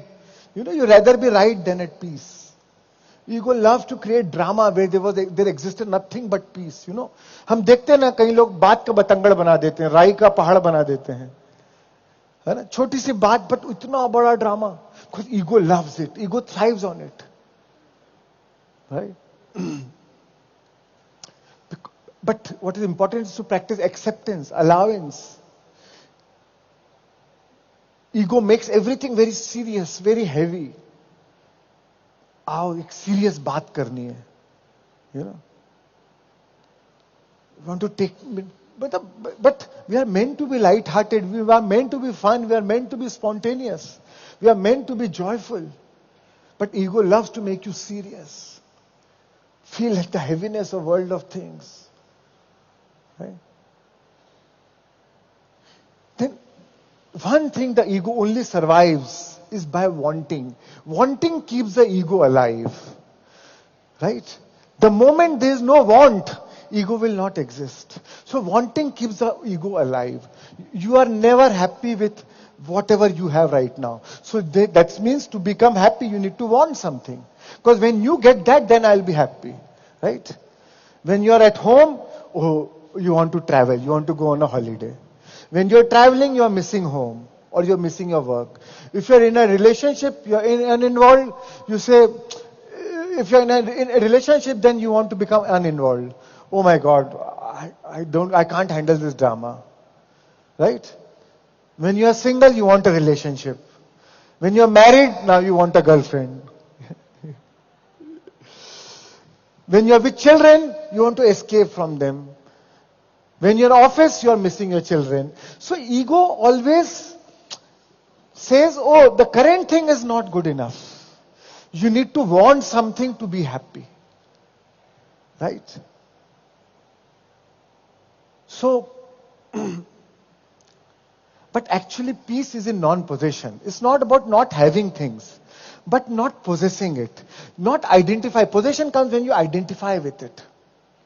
Oh, this is my thing. It's okay to enjoy the world of things, and not despise it. But the moment you say, oh, I am only the visitor on this planet. It may be there today, it may not be there tomorrow. You don't identify with it. Then that peace is not owning you. Your happiness is not dependent on it. Because now I find my source of happiness within me. My fountain of happiness is within me. Then I don't need to outsource. As long as you don't connect to your inner source, you will have no choice but to keep outsourcing. Because for some momentary you feel, oh, I'll be happy. So ego likes to keep you wanting, to keep you trapped in this want, you know.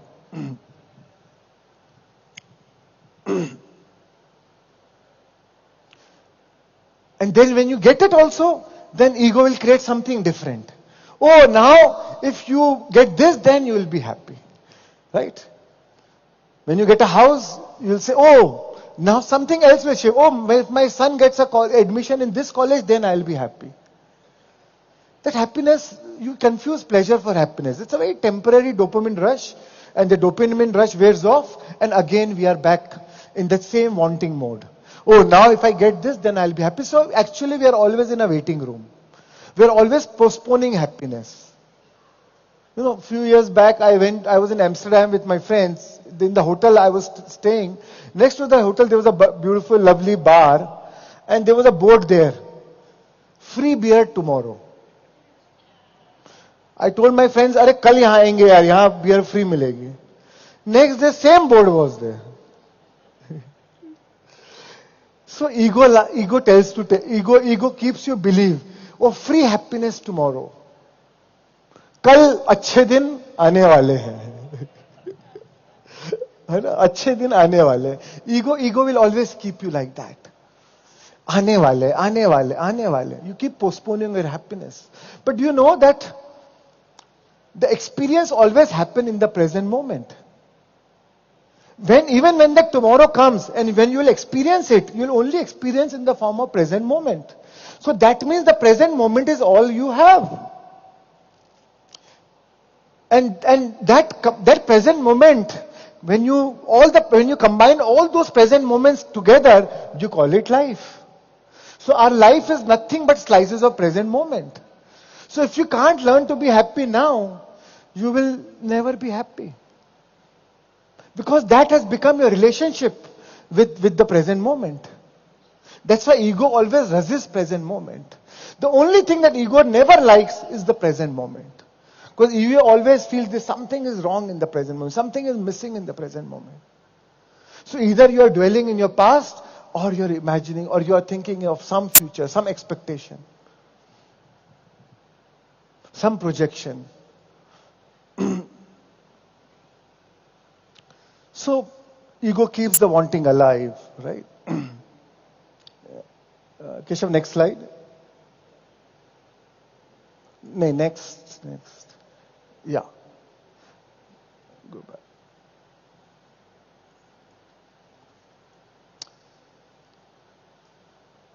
Yeah. Now, ego is governed by fear. The root thing that governs ego is always fear, right? Fear of being nobody, fear of death, fear of non-existence, fear of money. Ego, that is the underlying thing that always keeps governing ego, you know. So again, ego keeps you trapped in fear, you know. Fame, where ego loves to, because ego has trained you to seek fulfillment from outside. But the more you seek fulfillment from outside, the more you are getting disconnected from inside. So the more you try harder, the more you become unhappy, right?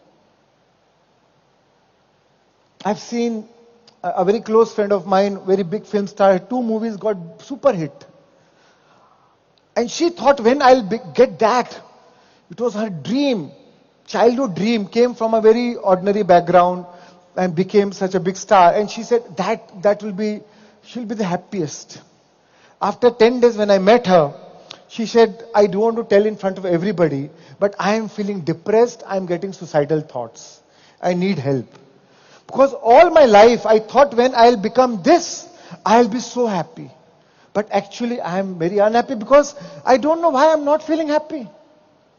Because in so many years, we have become addicted to hormones of stress. Now ego says, now you're addicted to stress, the body has become chemically addicted to stress. So even though that event happened, you're not feeling the happiness. That's why Lao Tzu said, to understand the limitation of things, desire them. Right? Osho used to say, I want you all to become rich, so that you know there's something beyond it. Right? Richness is not everything, right?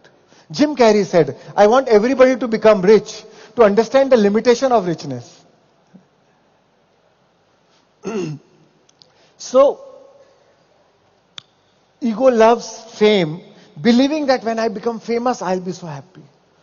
Right? That's why we see so many politicians joining politics, which should be a great tool in the service of others, but it becomes a tool in the service of their own ego.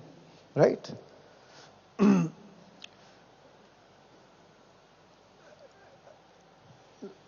Keshav, yeah.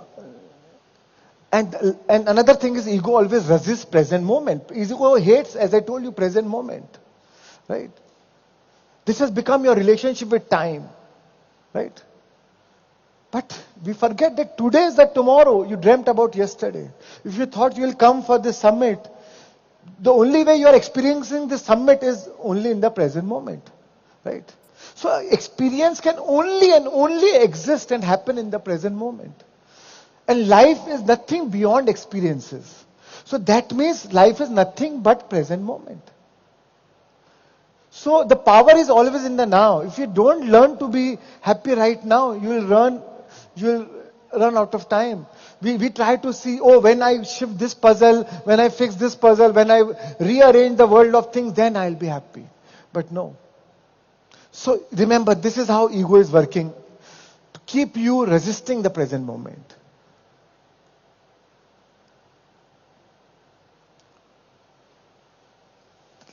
Ego is alone. Ego is lonely. Ego feels very lonely. That's why egoic people always need people around them. They need some activity, some people. Solitude is a pleasure of being alone. Loneliness is a pain of being alone. Because they want somebody, because it is very shameful for them to find their they feel very threatened when they are lonely. Because what if they have to face their shameful imperfections? Ego loves to keep you trapped. So if I am alone, oh, I need somebody to party. I need somebody to have a beer along with me, to have a dinner with me, or to take me out, or to do something, or work. That's why it's called workaholic, alcoholic, shopaholic. Some outside addiction, something. Because inside we feel lonely. We said, oh, this will give me the dopamine rush. But it lasts for a short time. And then again that loneliness comes back. Then we need more dose of it. Behind every addiction, there's a emotional addiction. Right? There's a loneliness. There's a trauma not yet been healed. Right? So, this is the trait of the ego. Ego make you feel very lonely. Right? Ego loves to seek approval from others. Ego makes you do things for the approval of others. Just 5 more minutes? 5 more minutes? 2 minutes, okay. So ego loves to make you do things for the approval of others. Right? What are others thinking? I wanted to become, say, maybe an artist or a dancer. Oh, but my family wanted me to become a chartered accountant. You know? So I want to please my parents. Or ego loves to do things for the approval of others, to what is their constant attention. And now with Instagram and all social media, views, likes, that is how we define it. We want others to validate. So we do even work for our own name. Or if I do this service, then my name should come here. You know. So ego always loves you to live your life with an external reference. Right? If the others are criticizing you, then you are unhappy. Right? Others' opinions matter you more than your own inner voice. In fact, outside noise, because of the outside noise, we have drowned our inner voice. We have lost a connection with the inner voice.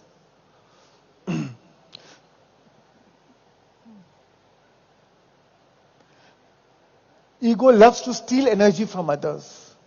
In the family environment, somebody is a perpetrator, somebody is a victim, somebody is an aloof personality. You know, if you don't have any energy source, you will shout on your children. That's the most easy target.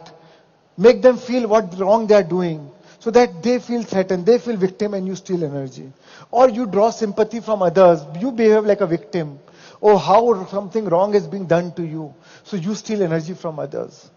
Because you don't have your own source. So you always keep the energy stealing drama. You're always stealing energy from people.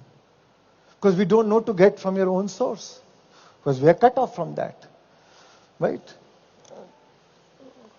And the last thing about the ego isn't wrong. It's just unconscious. Ego itself implies unawareness. Every time it is recognized, it is weakened. Right? Buddha said, seeing is freeing. जो साक्षी है वह मुक्त है. तो just ego के साक्षी बनना है. We need ego to do our world of things, to play our different roles as a parent, as a business, or whatever roles we play, many different roles we play. We need our ego, but we know that, oh, this is a temporary role I am playing. To be aware that it's only a temporary role. Right? When you are able to observe it in you, then it loses intensity. You are able to go beyond. Then you know, but I am that pure consciousness. I am that untainted pure consciousness. I am that eternal being. Right?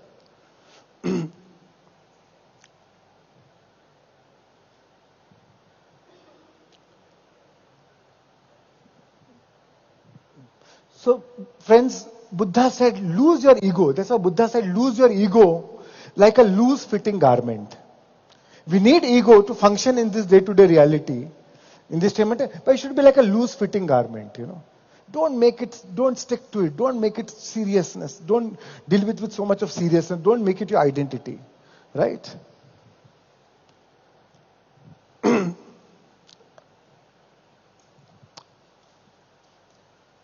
Rumi said,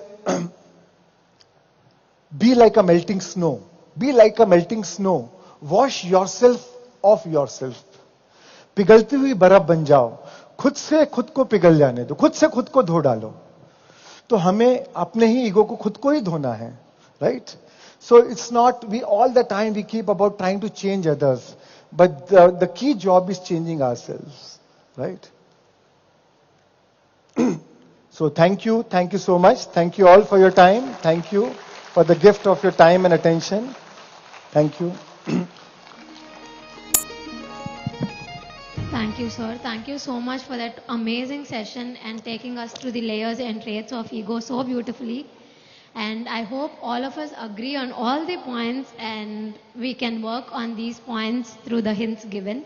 So let's all give a huge round of applause for this amazing session. And let's felicitate sir. For felicitation, I would like to invite upon Tanaz Irani ma'am to felicitate. Felicitation music, please. Thank you, sir, for giving your time and energy with us and sharing upon beautiful insights which will be very useful for our future. Come on, guys, let's give a huge round of applause. Yes, keep that energy coming in.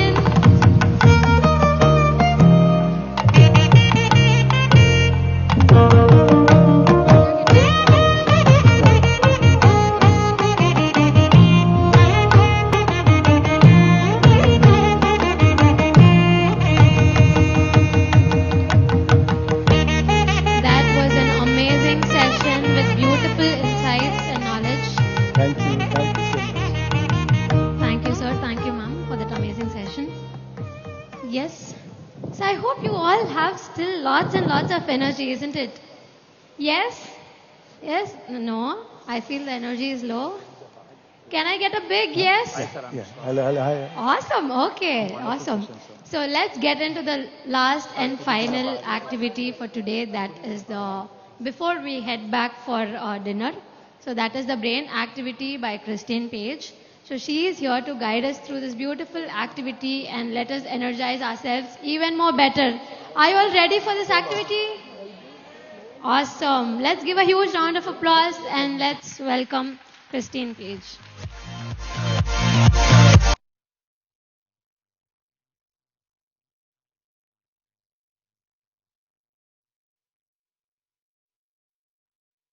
Yes.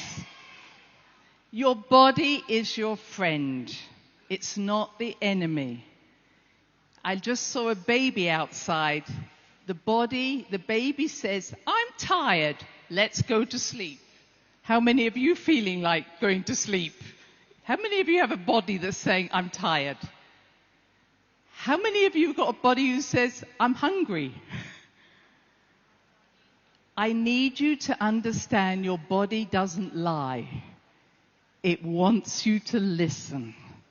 So when you have pain, take your tablet, but listen. The pain is saying, pay attention. Pay attention to this part of me. But we have been taught that we should not pay attention because there's more important things to do. If I don't put anything else out tonight, I want to say is, your body loves you. Pay attention or it will get your attention. And my 50 years of being a doctor says it will get your attention if you won't listen. Now, prior to that, as I said yesterday, I always ask what was going on when you got sick. And people say, I know why I had cancer. And I say, if you know why you have cancer, why are we not listening to you? And that's the reason why I'm doing this work. We're just going to do this simple exercise. Are you all ready for an exercise? And the way we're going to, what I always do is, I don't want to tell you something. I want you to listen to your body. And I want you to understand the body never judges. And I have people say, why did I have a heart attack now? And your body says, because I have worked so hard to keep your heart going, but you're not listening, so let's have a heart attack. Right? It's not punishing you. There's no karma in this. You're not here to suffer. Your body will work really hard for you until your soul says, enough. What we say, pull the plug, stop her. And that's what I see over and over again. But what do? We go to the doctor, give me a pill, so I can keep going on this path that is killing me. The body will say, fine, I will give you a bigger illness, so you cannot continue. Why is my body doing this? Because it loves you. So we're going to start this exercise with the understanding is your body is your greatest friend. All right? It is not the enemy. Now, it's a simple exercise. And when we finish, I want you to share with someone near you. All right? Because it's very good to have information, but when we share, we hear it. Are you up to that? Okay. So, I'm asking you to go to a place in your body. Whoa, this wind is doing lots of things to my skirt. I'm asking you to go to a part of your body that may have physical illness. Now, it can just be something minor, all right? Or it may have been that you had physical illness in the past, and you want to know what was the message, yes? Now, if you don't ever have physical illness anywhere, you go to your mind because you've got lots of problems up there. But I'm joking. Stay with the body. All right? If you've ever had a painful knee or a painful shoulder, go there. And when we're doing this exercise, sometimes it's helpful to put your hand there so you take attention. You know, you can decide if you want to put your hand somewhere. But if that helps you to touch it, go there. What I want you to do is, I'm going to just give you a little instruction. We're going to ask for what is a picture. Don't think about this. I want you to be curious. I want you to be like a child. This is fun. Rather than, ooh, am I going to get it right? So I want you just to be curious. And when I say what is the picture, I don't want you to have the anatomy. You're not a doctor. Ask that your body shows you out of your imagination what this would look like. So sometimes I think if someone has, I think of someone who had pain in their shoulder, and the message they got was that they were pulling a truck. It felt like they were pulling, and they could see all this rope around them. All right, so that's what I want you to do, is to say, what would this look like as a picture? Does that make sense? So don't think, maybe I don't need to know what a shoulder looks like. Use your imagination. Then I'm going to ask you, what would the title be? Title means if you put the picture on the wall, what would you put underneath? And let the first thing be right. Don't judge it. Okay, don't say, I don't like that answer, what else? First thing always is right. And then I will go from there. But I want you to have fun. There is no right or wrong in this, folks. All right? It's good. All right. We'll get back to fun and the wind. All right. So the first thing I'm going to do is to get you in your body. All right? This is not a meditation you go out. So we are going to take a short breath in on the count of 3 and a long out breath right down to your toes. Okay, so if you do this with me, everybody to close their eyes, please. All right. Your brain needs to switch off. This is fun. Okay? So, in your own time, take a breath in on the count of 3, and then breathe out long and deep, sighing right down through your body. Send that breath right down into the ground. Feel yourself sitting on the floor or in your chair. And then repeat this 2 or 3 times more. Short in, long out. Feel yourself on the floor. Feel your back against a chair. Again, repeat.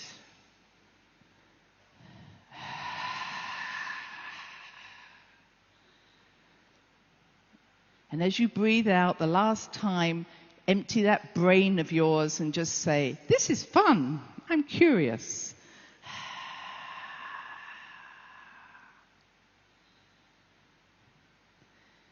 And now you're doing this beautifully. Take your awareness to your heart chakra, the center of your chest, where your soul resides, where it lives. And say to your soul, show me the message that I need to receive today, knowing that you come from a very loving place.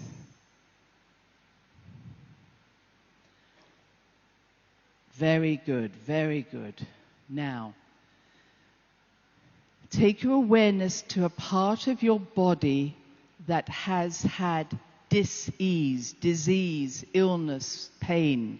Take your awareness to that part of your body.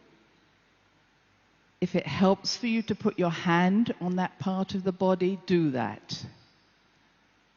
Nobody's watching, so you can put your hand wherever you like.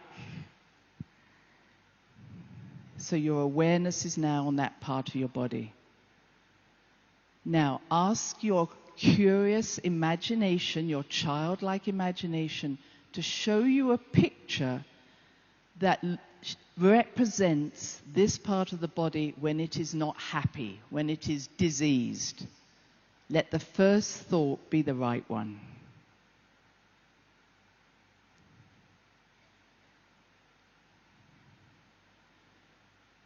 If you have an image, make it three-dimensional. Give it shape, give it color, give it feeling. What does that picture look like?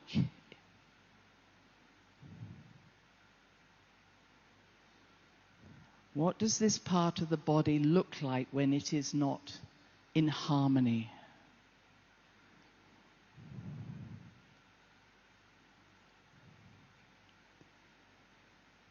Now, if you take that picture and put it on a wall, like in an art gallery, what title would you give that picture? And let the first thought be the right one. What is the title of that picture? Hear that now.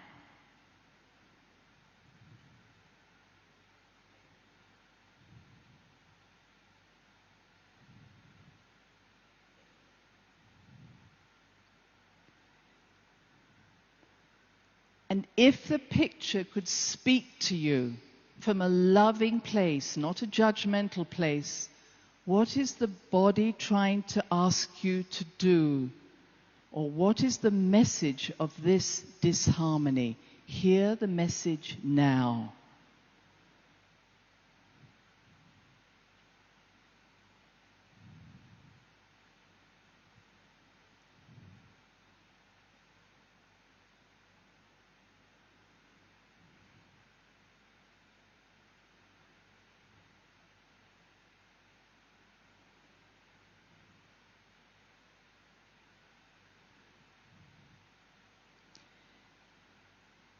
And finally, if you could do one thing to the picture to bring more harmony to the picture, it might be to add color, or it might be to add something to the picture.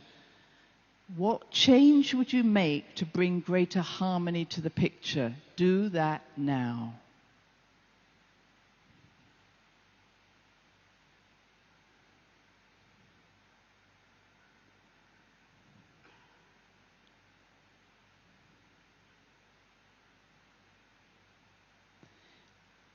And when you are happy with the picture you now have, slowly bring your awareness back to this room.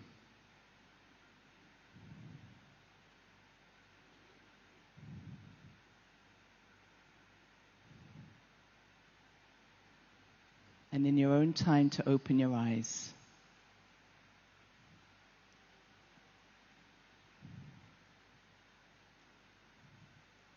So just as you're coming back, I will give you two examples. They are ones I've heard, and then I want you to share with somebody else for maybe a few minutes, all right? I met a gentleman who was in a gang. You know, he was a very tough guy with a gang, but he had asthma. And so he couldn't show his weakness, so he would hide his inhaler so he wouldn't see anybody see it. When we saw this image, he had a wire fence all around his neck.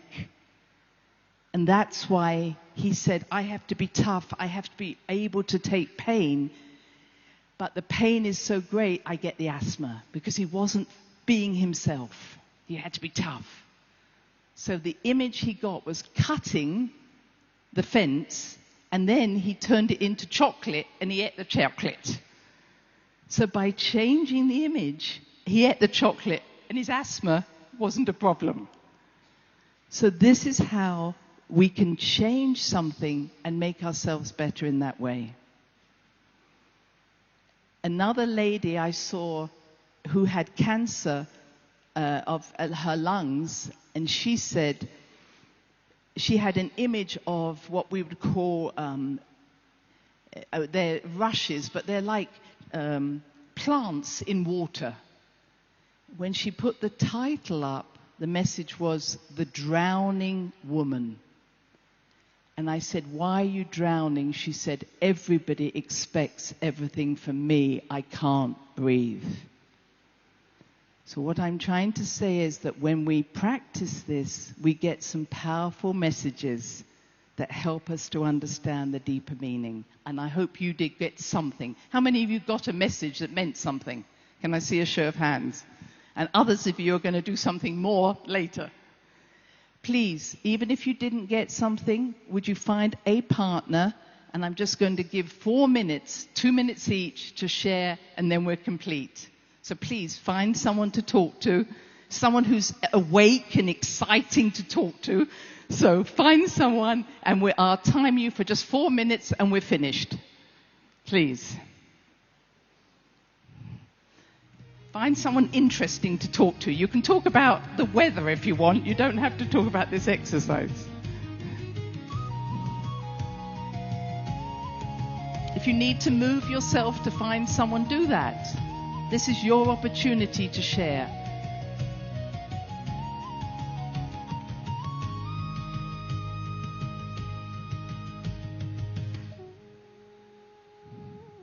Yes, we'll have a bit of music. That'd be nice. Thank you.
So now to be thanking your wonderful partner for being present with you, so you could share.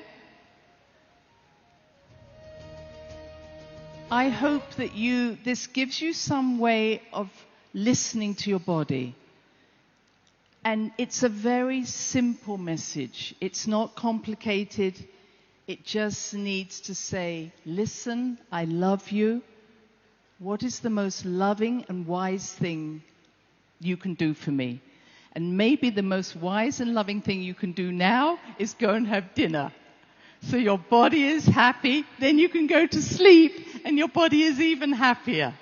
So thank you very much and have a good evening.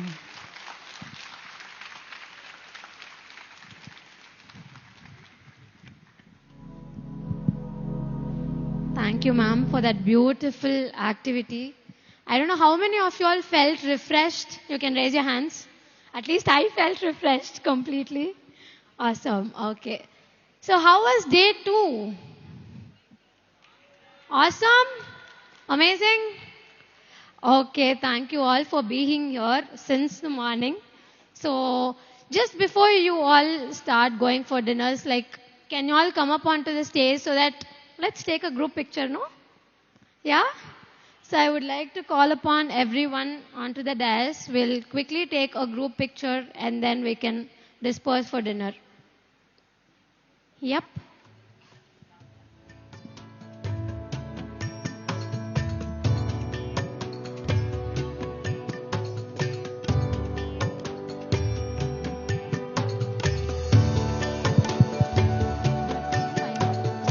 So, masters, few of them can form a lane here and few of them on the stage so that, everyone's face is clearly visible in the picture.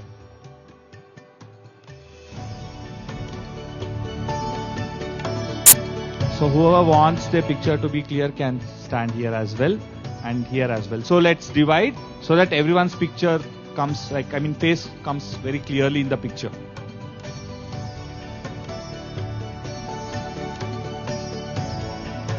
Please form a line.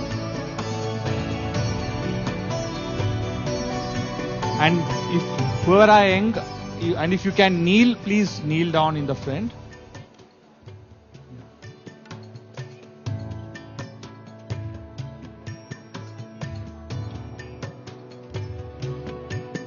Photographer.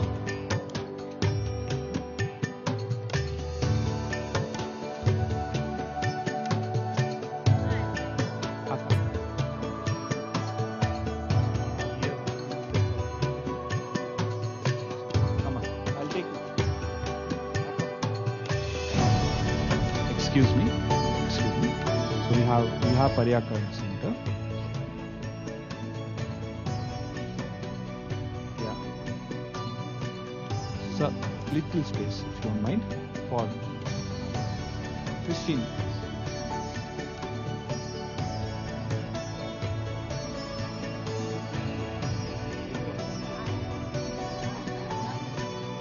Yeah, please. So please.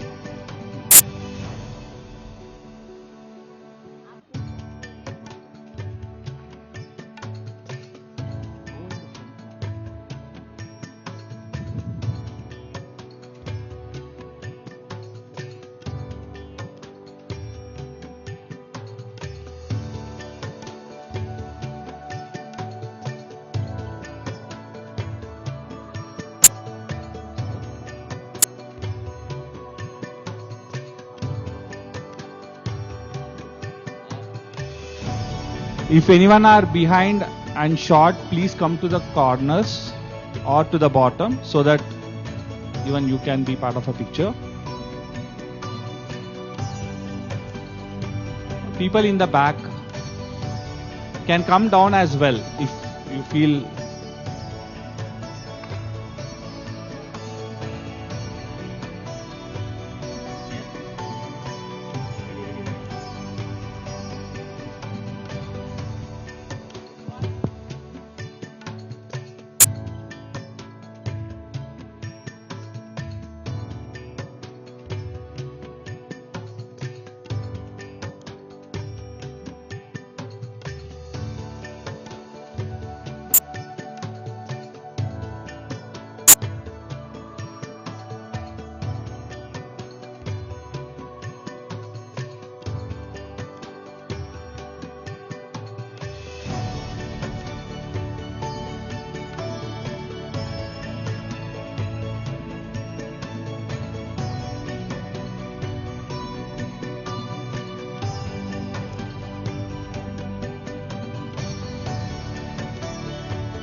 Yeah. Thank you, Masters. So request everyone to please be back at 8 for some fun and engaging cultural activities. Please be back here by 8 p.m. Let's all have some fun with some engaging dance and cultural activities. Thank you, Masters.